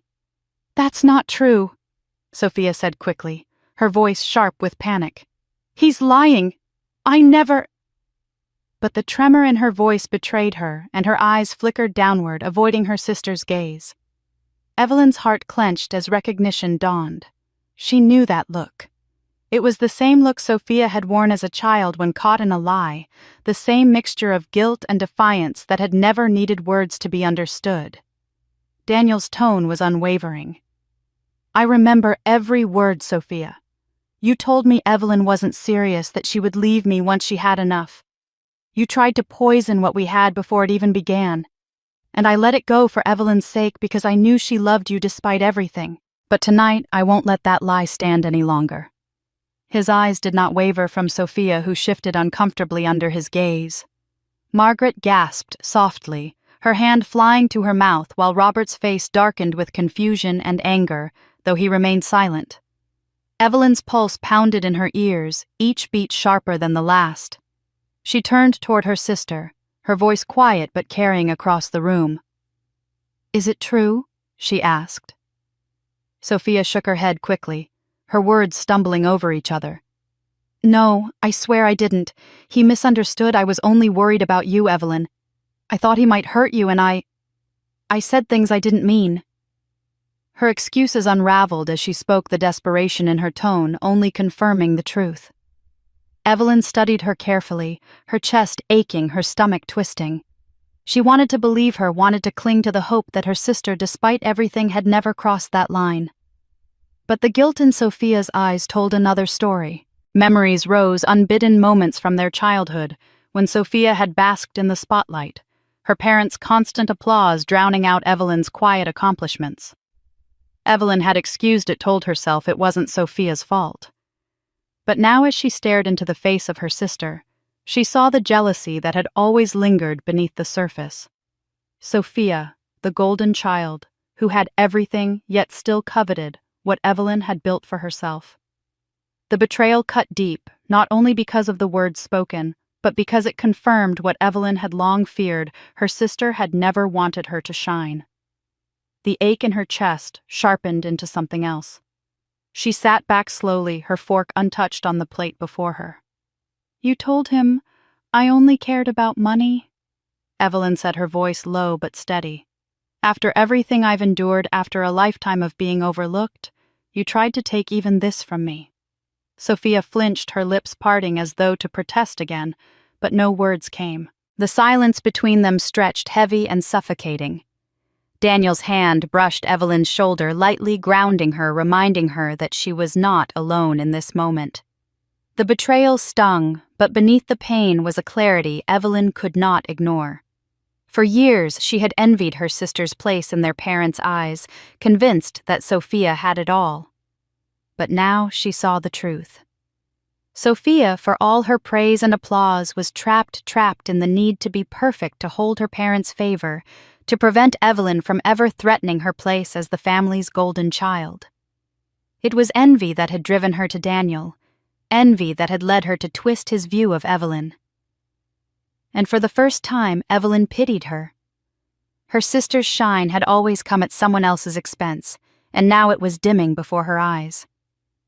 She spoke again, softer this time, but no less firm. "I may have been invisible to them, Sophia, but to go to him and try to make me invisible in my own marriage? That was your choice, and it's something I won't forget." The words struck their target, and Sophia's face crumpled, her eyes filling with tears. She quickly blinked away. Margaret shifted, uncomfortably torn between her daughters, while Robert remained rigid, his pride silenced for once.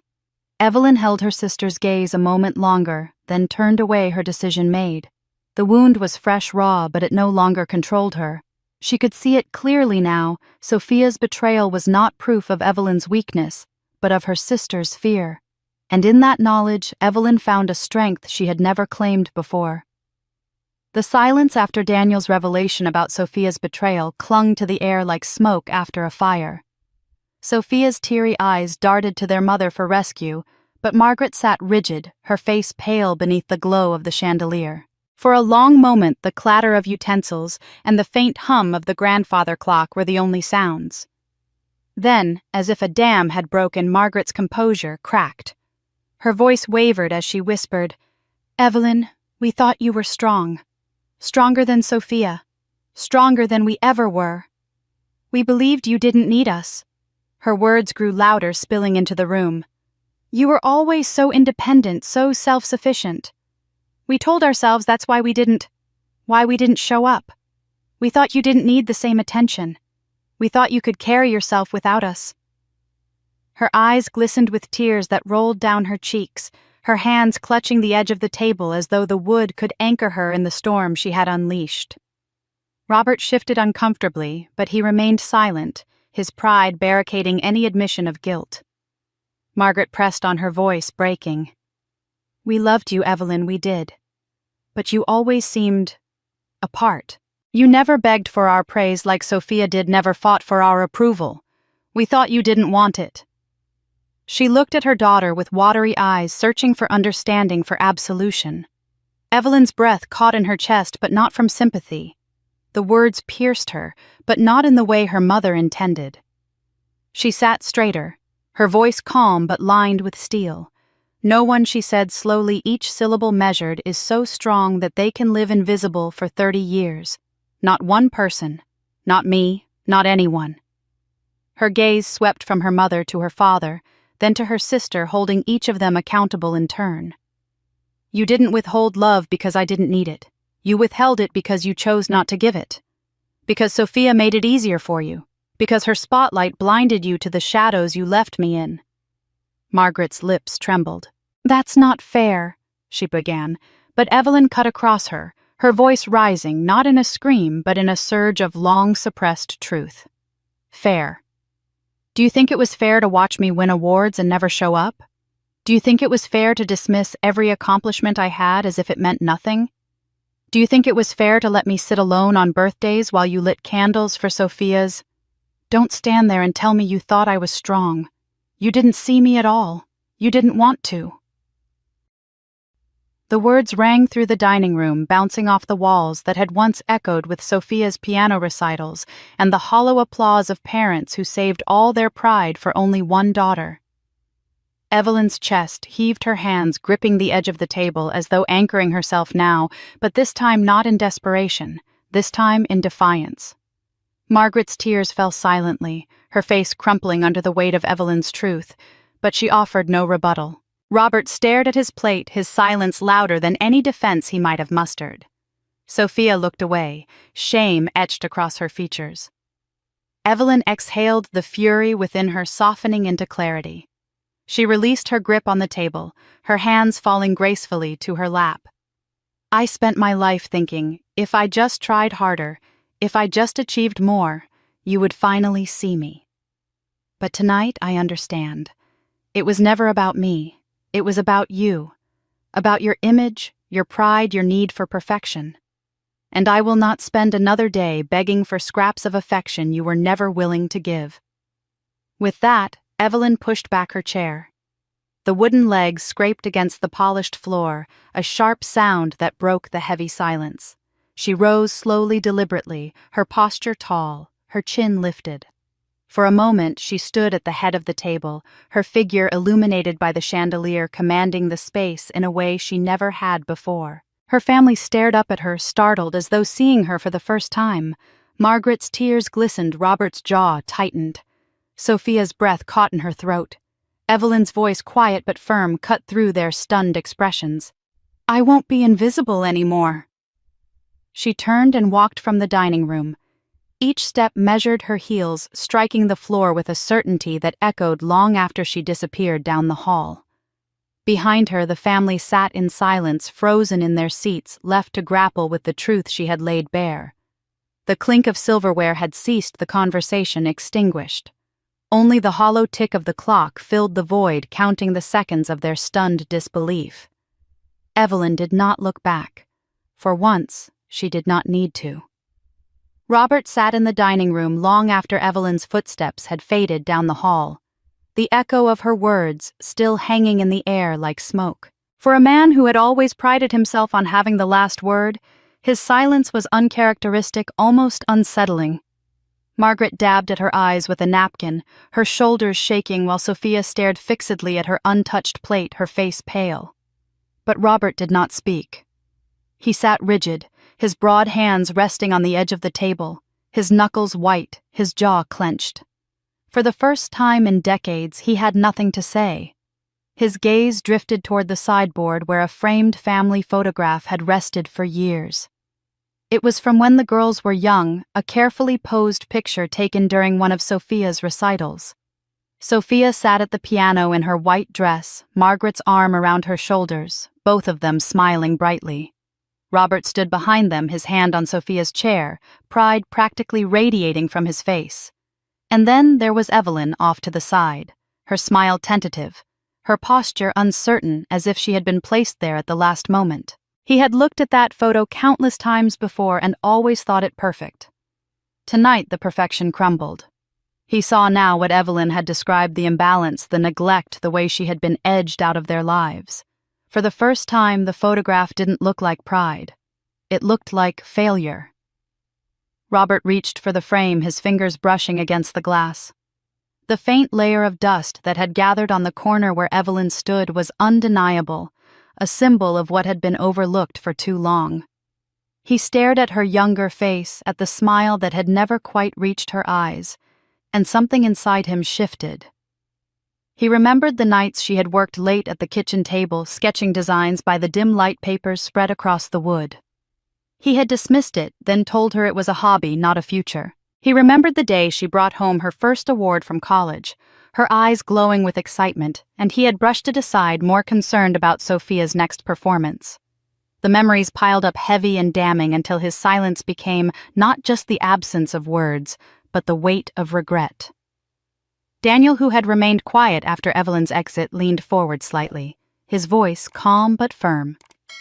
"Mr. Carter," he said, addressing Robert directly.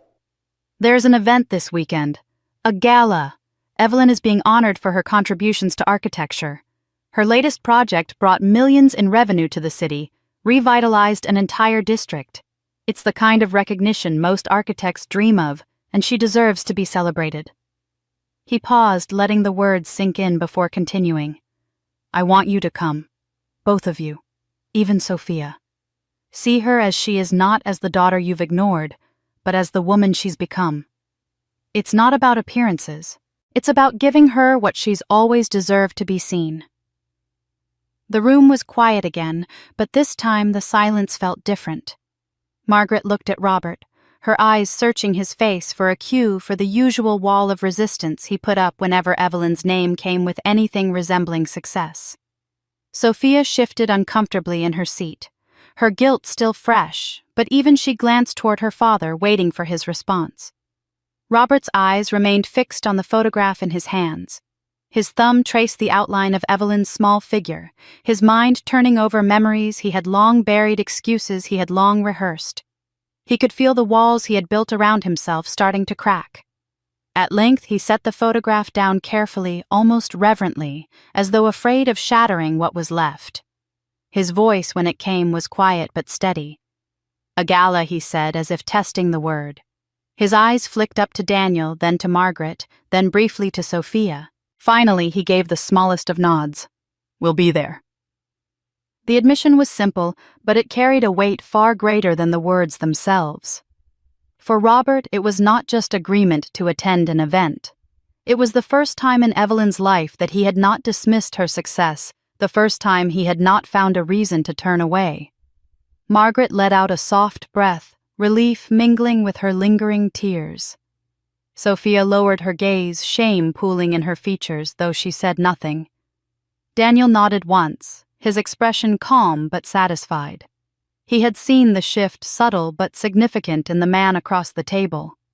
And Robert, for all his pride and stubbornness, sat back in his chair, his silence no longer the silence of indifference but the silence of a man wrestling with the weight of his own choices. For the first time he had not fought, had not argued, had not turned his back. And in that silence Evelyn's absence was louder than her presence had ever been. The night of the gala descended upon the city with a kind of electric brilliance that made the skyline shimmer. Outside the grand ballroom, a row of black cars pulled to the curb, spilling out men in tuxedos and women draped in gowns that glittered under the flash of cameras. Photographers shouted names, flashes strobed across the pavement. Reporters pressed microphones toward whoever happened to be stepping onto the crimson carpet. The entire event pulsed with a grandeur that felt almost unreal, as though the city itself had paused to bear witness. For Evelyn, standing at the threshold with Daniel, it was a moment she had never imagined herself inhabiting. She adjusted the hem of her gown, a sweeping emerald silk that hugged her frame and caught the light like the surface of a jewel, and tried to steady the tremor in her hands. Though the fabric shimmered with confidence, her heart beat a nervous rhythm beneath it. The magnitude of what was to come loomed in her chest, making each breath a conscious effort. Daniel stood beside her, unflappable in his tailored tuxedo, his presence radiating calm assurance. He had walked carpets like these countless times before, had stood before cameras and boardrooms, and the scrutiny of the press without ever faltering. He turned to her now, his eyes steady, his hand reaching for hers. The warmth of his touch grounded her, pulling her back from the swell of anxiety rising in her chest. "Evelyn," he said softly, his voice cutting through the chaos with the intimacy of a whisper, meant only for her. "Tonight is yours. Not mine, not anyone else's. Yours." She looked at him, searching his face, and saw no trace of doubt, only conviction. The words sank into her, a promise and a challenge both, and she nodded slowly, forcing her breath to steady. The car door opened, and Daniel stepped out first, offering his hand as the cameras immediately flared to life. When Evelyn placed her fingers in his and followed him onto the carpet, a hush seemed to ripple through the crowd. The photographers shouted his name at first, but then her presence caught them. The gown, the poised carriage of her shoulders, the quiet dignity in her expression, it all seemed to shift the energy. "Who is she?" a voice called from the press line. "That's Evelyn Carter," another answered the architect. "She's the one being honored tonight." Evelyn felt the words wash over her like an unexpected tide. For years she had walked into rooms unnoticed, her accomplishments buried in the shadows of her sister's spotlight. Tonight, she was not invisible. Tonight, the world was watching. As they made their way into the ballroom, Evelyn's nerves clung to her like a second skin. The chandeliers dripped crystal light onto tables draped in ivory linen, each one adorned with arrangements of orchids and roses. Waiters wove through the crowd with trays of champagne, and a string quartet played in the corner, their music soft yet insistent, filling the space with elegance. Politicians, philanthropists, and leaders of industry mingled their conversations, punctuated by laughter and the occasional call of recognition. Every glance seemed to find Evelyn some curious others admiring, and a few sharp with envy. She held her head high, though the knot in her stomach remained. This was her moment, but the ghosts of years past whispered in her ear, telling her she was an imposter in rooms like these. Daniel seemed to sense the weight of her thoughts. He leaned close, his words meant only for her. "Do you know why they're all looking at you?" Evelyn tilted her head slightly, her lips parting in a question she didn't need to ask. He squeezed her hand. "Because you belong here. Because you earned it." His certainty washed over her like a balm, quieting the whispers that had always haunted her. For the first time that night, she allowed herself to believe him, even if only for a moment. They were led to their table near the stage, where Evelyn's name was printed on a gleaming card in elegant script. She traced the letters with her finger, marveling at the simple fact of it, her name not attached to anyone else, not hidden behind someone else's triumph, but standing alone in recognition. Across the room, she caught sight of the press cameras setting up the red lights, blinking the crews murmuring as they prepared to broadcast the evening live. Her pulse quickened again, but this time the energy was sharper, less fear, and more anticipation. She knew what was coming. She knew her parents and sister would be watching, perhaps even attending, and the thought of it both unsettled and exhilarated her.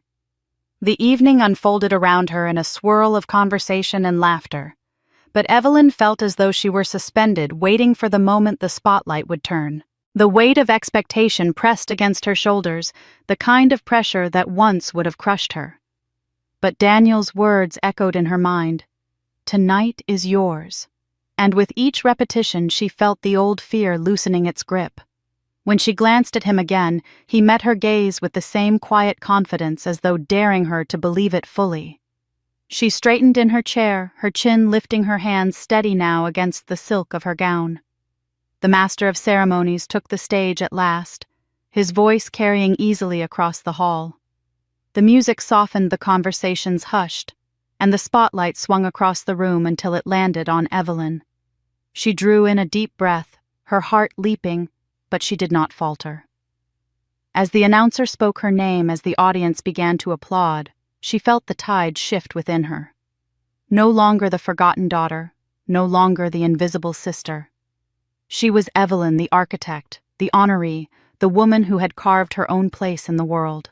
And as she rose to her feet, Daniel's hand steady in hers, his whisper found her once more. "Tonight," he said, his eyes holding hers, "is yours." And this time she believed him without question. The master of ceremonies stood tall at the podium, his polished voice cutting clearly through the hushed grandeur of the ballroom. "Ladies and gentlemen," he began, the cadence of his words commanding the attention of every guest tonight, "we honor a woman whose vision and brilliance have not only redefined the skyline of this city, but have also breathed life into an entire district that once stood on the brink of collapse." The room fell into stillness, the words gathering weight before they landed. Evelyn, seated at her table, felt her breath catch as her name followed. Evelyn Carter, the architect behind the Harborview Hotel project. A development that has increased local revenue by tens of millions of dollars, revitalized tourism, and created hundreds of jobs for our community. The applause began almost immediately, a ripple that swelled into a crashing wave. The spotlight swept across the room and came to rest on her, bathing her in brilliance so bright it momentarily blurred her vision. She rose slowly, her gown shimmering under the light, and every eye followed her ascent. The sound of clapping grew louder, punctuated by cheers and the shuffle of guests rising to their feet. Evelyn felt her knees tremble, but she forced her spine straight, her chin high. For years she had waited for recognition, for someone to call her name with pride rather than condescension, and tonight it came not as a whisper, but as a roar. Daniel's hand brushed against hers as she stepped toward the stage, a silent reassurance that steadied her steps. The applause did not falter as she crossed the polished floor heels, striking in time with her racing heartbeat. When she reached the podium, the master of ceremonies extended a hand, his smile warm, his gesture grand. She accepted the award, an engraved crystal sculpture that caught the spotlight and fractured it into 1,000 dancing shards. And for a brief moment, Evelyn saw herself reflected in its surface. Not the forgotten daughter, not the overlooked sister, but the woman who had built something lasting and undeniable. As she turned to face the audience, the room erupted again, the sound rolling over her like thunder. She searched the crowd faces blurred in the glare of the lights, yet she caught sight of Daniel. His eyes locked on hers with quiet pride. It was his voice she heard above the applause, though he had not spoken, "Tonight is yours." Her pulse steadied. For the first time in her life, she believed it entirely. Far away in the familiar living room of the Carter home, the scene unfolded on a flat-screen television. Robert sat stiffly in his recliner, his hands gripping the arms as though bracing against an invisible force. Margaret perched on the edge of the couch, her eyes wide, her lips parted, her face pale in the glow of the screen. Sophia sat nearby, her arms crossed tightly, her jaw clenched, though her gaze never wavered from the broadcast. The cameras panned in on Evelyn as she stood at the podium, her figure regal beneath the spotlight, her voice beginning to fill the hall. The image was clear, undeniable. There, Evelyn. The daughter they had dismissed, belittled, overlooked, standing before a national audience as the woman being celebrated above all others. Robert's throat worked as he tried to swallow, but no words came. He had always told himself that Evelyn's pursuits were trivial, that architecture was not a legacy worth boasting about. Yet here it was, her work credited with saving a city district, her name spoken with reverence by leaders and broadcast across the country. His hand slipped from the armrest and the glass of scotch he had been nursing tumbled to the carpet. Amber liquid spreading like a dark stain across the rug. Margaret flinched at the sound, but her eyes never left the screen.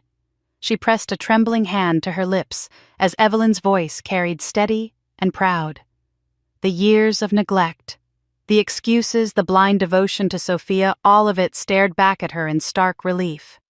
She whispered Evelyn's name, barely audible, as though trying to reconcile the child she had ignored with the woman commanding the nation's attention. Sophia's reaction was quieter, but no less telling. She leaned forward slightly, her arms still crossed, but her eyes glistened in the flickering light of the television. Envy warred with something else, shame, perhaps, or the faint recognition of a truth she could no longer deny. Her sister, the one she had mocked and dismissed, was no longer in her shadow. If anything, Sophia felt the ground shifting beneath her, the spotlight she had clung to for so long now blazing over Evelyn instead. She tightened her grip on her arms' nails, digging into her skin, but she could not look away. She could not deny what was unfolding before her. Back in the ballroom, Evelyn spoke, her voice even and measured, resonating through the hall and into living rooms across the country. She spoke of her passion for design, of the belief that spaces could shape lives, of her gratitude for those who had supported her journey. She did not mention her family. She did not need to. The omission was louder than any accusation, a silence that told its own story. The applause rose once more, carrying her words into the rafters, cementing her triumph as something that could not be undone. As she left the stage, award in hand, Evelyn felt the warmth of the spotlight linger even as it dimmed. She no longer trembled. The applause still echoed in her ears, louder than any criticism she had endured, drowning out decades of silence from those who should have clapped first. And somewhere across town, in the quiet of a living room where regret now pooled like spilled scotch, her family watched powerless as the daughter they had deemed invisible stood visible before the entire world. The applause for Evelyn had scarcely faded when the master of ceremonies returned to the stage, his voice filled with the polished enthusiasm of someone eager to keep the evening's momentum alive. And now, he declared, "Please join me in welcoming a familiar face, a gifted pianist who has graced many stages across the country, Sophia Carter." The name rippled through the room, a few polite claps following, though nothing near the thunder that had greeted Evelyn. Still, Sophia emerged from the wings, her gown shimmering under the chandeliers. Her chin lifted as though she intended to seize the spotlight her sister had just commanded. She gave a delicate wave before settling at the grand piano that gleamed at the edge of the stage, its polished surface reflecting the glitter of the gala lights. Evelyn, seated at her table with the award still resting in her lap, felt her stomach twist. She knew her sister well enough to recognize the desperation behind the graceful facade. Sophia had not been scheduled to perform tonight, but clearly she had secured a spot, perhaps leveraging connections or leaning on the Carter family's reputation. It was a move Evelyn had anticipated in some way. Her sister could never stand aside while someone else held the center of attention. Yet watching it unfold before her, Evelyn felt a pang of something between pity and resignation. The room filled with donors, politicians, and the press was not a forgiving audience. This was no family recital where excuses could be made.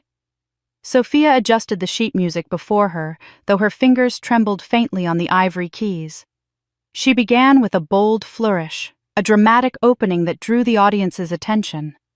For a moment, it seemed she might pull it off her hands, moving with practiced familiarity. But as the piece progressed, cracks began to show. A note slipped here, another stumbled there, the timing faltering as nerves tightened her movements. The elegant melody fractured into uneven chords, and whispers began to spread across the room.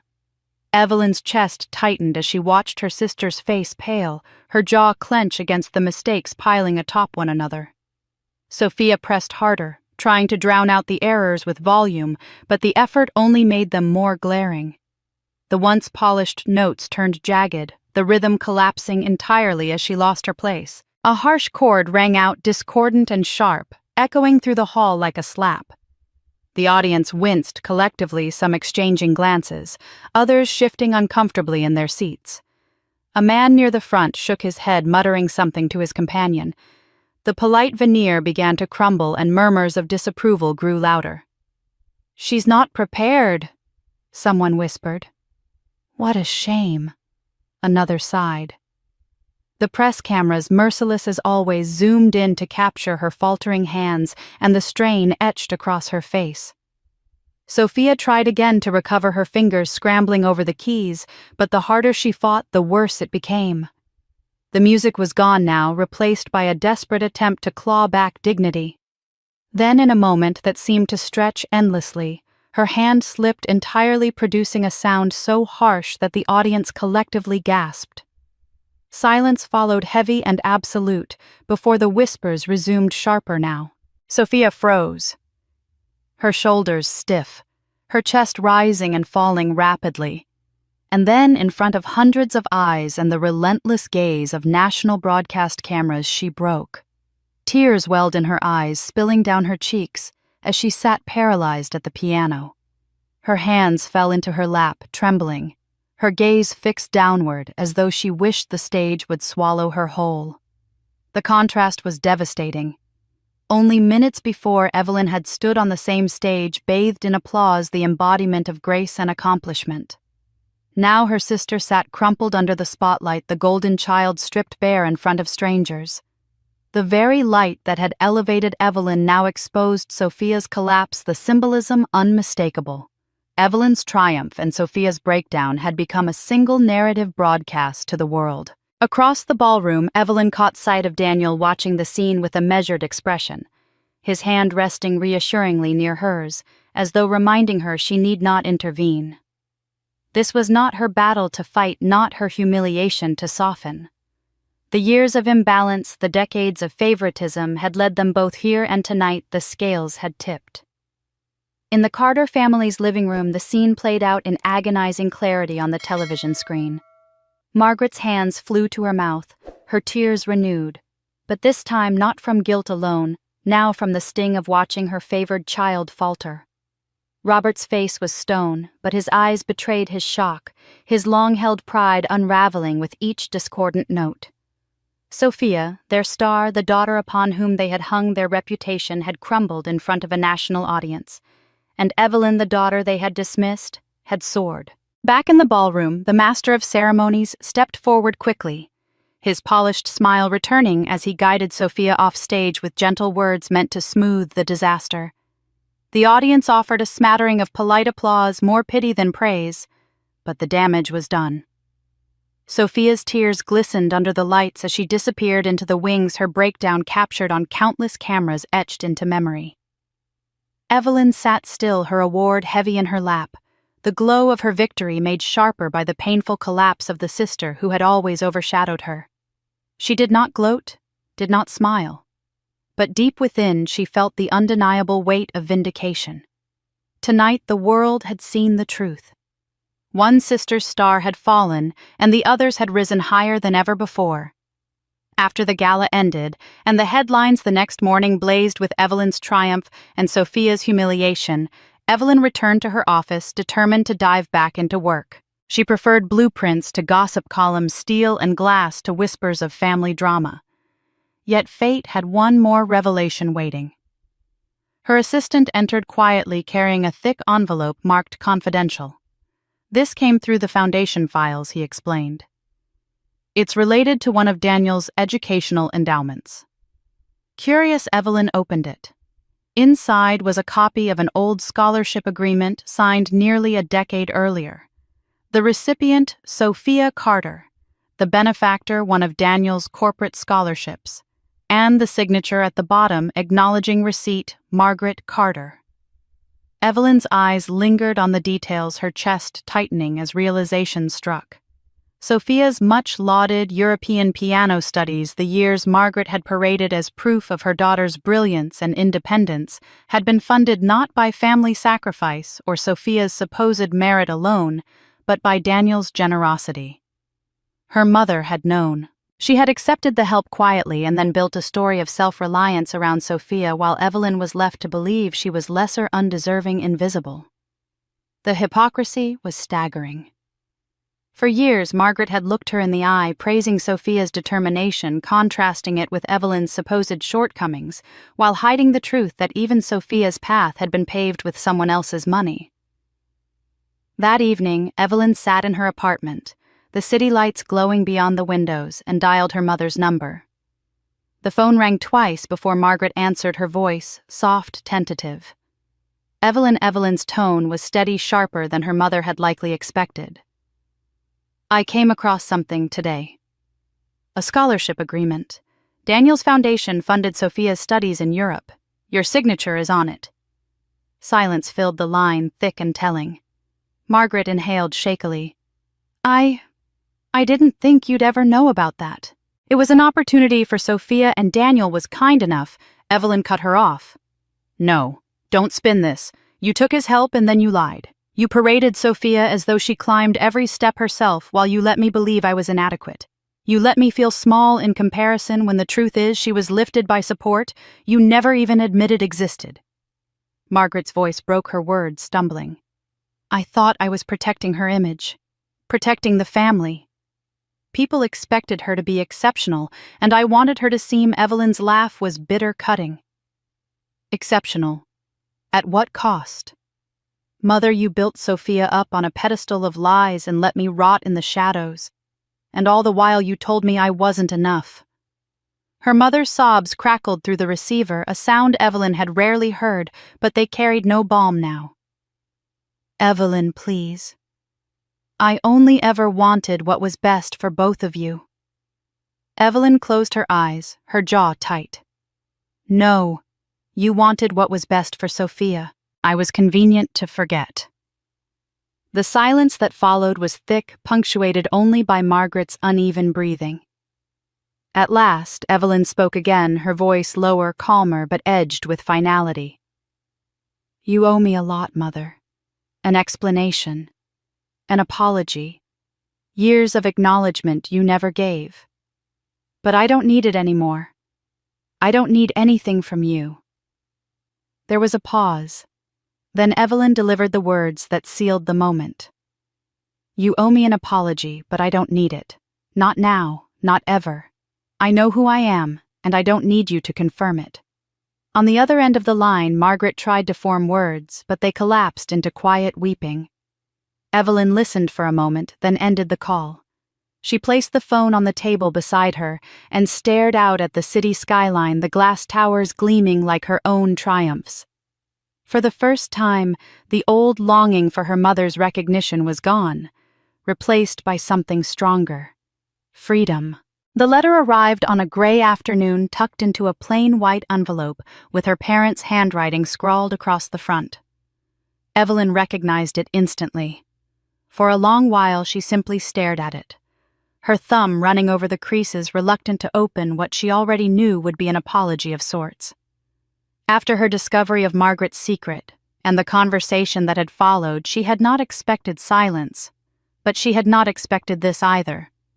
Slowly, carefully, she tore the flap open and drew out several folded pages. The handwriting inside was Robert's, blunt and heavy, though Margaret's voice echoed in the softer phrases scattered between. We were wrong, the letter began. We see that now. For years we told ourselves we were fair, that we loved both of our daughters equally.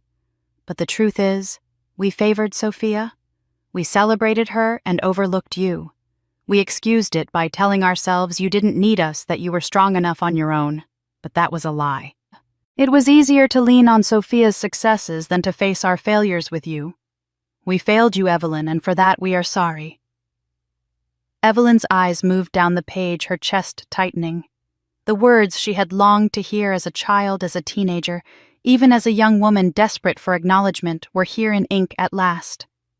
Yet reading them now, they landed differently. She remembered the birthdays that passed with no celebration, the graduations where her seat remained empty of cheering parents, the times she held her accomplishments out like an offering only to have them brushed aside. She remembered the sharp sting of being told her wedding was a disgrace, the image of her family smiling on a yacht while she stood alone in her gown. No letter, no matter how carefully worded, could erase those years. Her hands trembled slightly as she set the first page aside and unfolded the second. Margaret's handwriting filled the lines this time, smaller, almost delicate. "We were blind," it read. "We convinced ourselves that what we gave to Sophia was deserved, and what we withheld from you was harmless. It was not. We see now the damage, the distance we created. Please believe us when we say we regret it deeply. We love you. We always did. We just failed to show it." The plea hung on the page, fragile and insistent, but Evelyn felt no answering rush of relief. Instead, she felt a quiet heaviness, a sorrow not for herself, but for the years wasted in lies and neglect.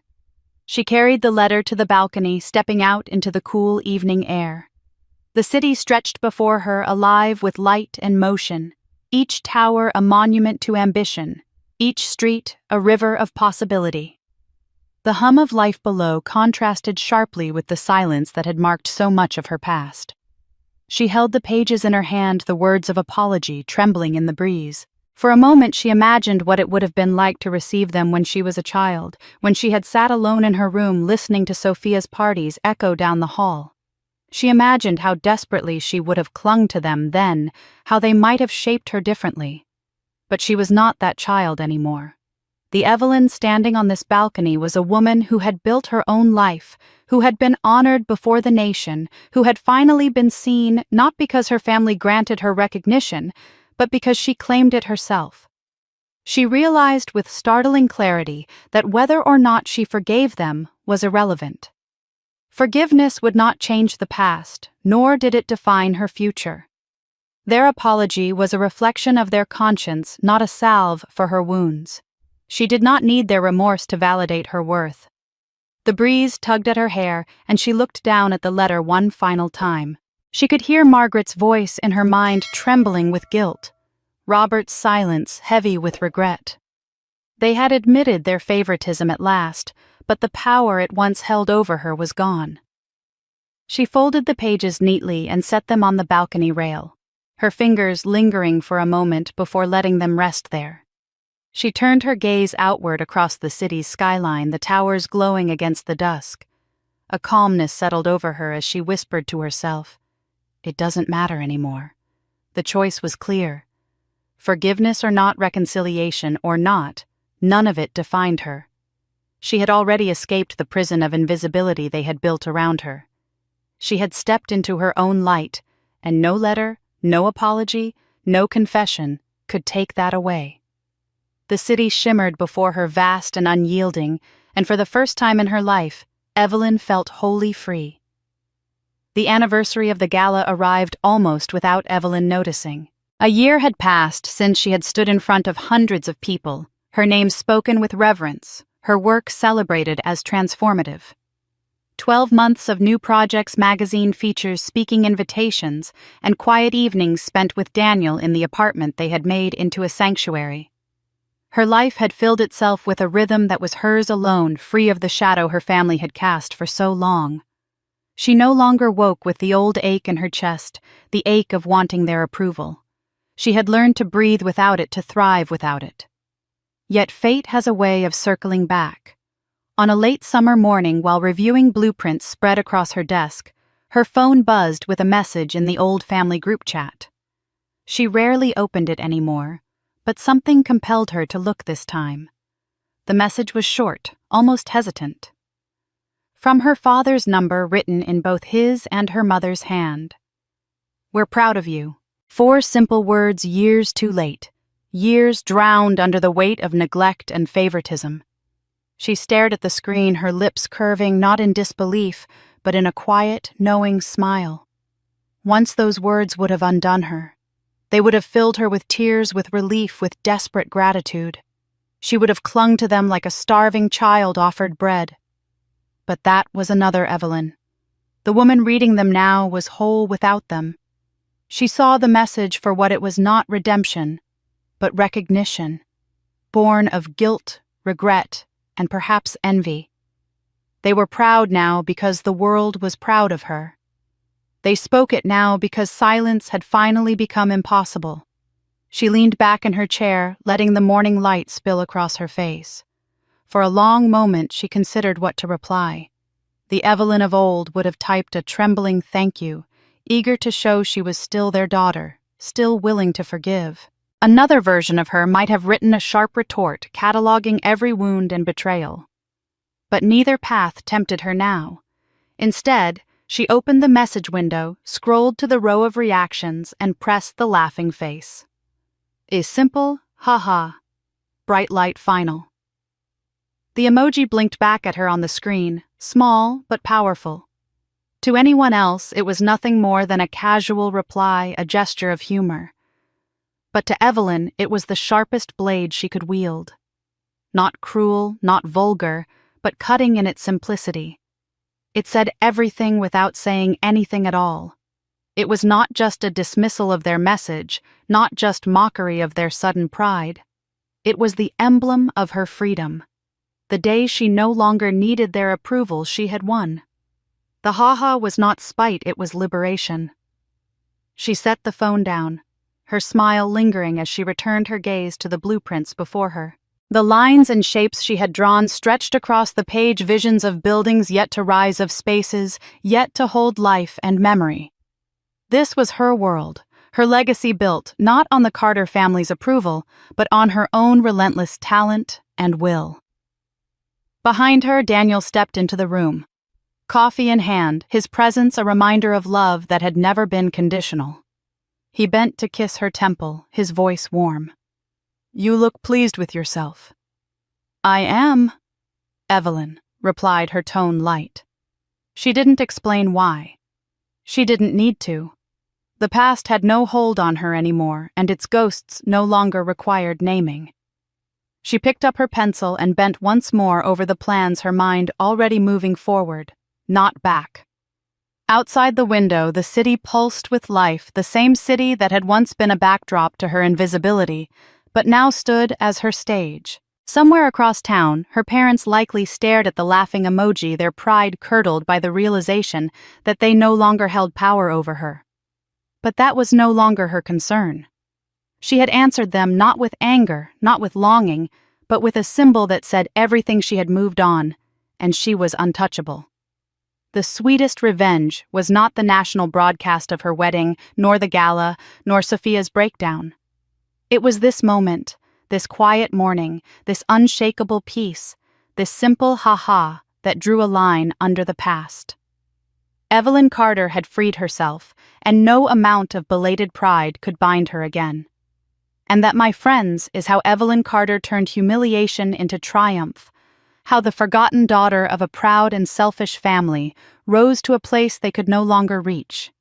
She did not need their belated approval, their apologies, or their pride. Her sweetest revenge was freedom itself, the power to smile, to move forward, and to never again let their neglect define her. Now, I want to hear from you. What would you have done if your family treated you the way Evelyn's treated her?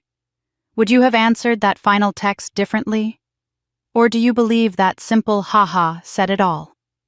Share your thoughts in the comments.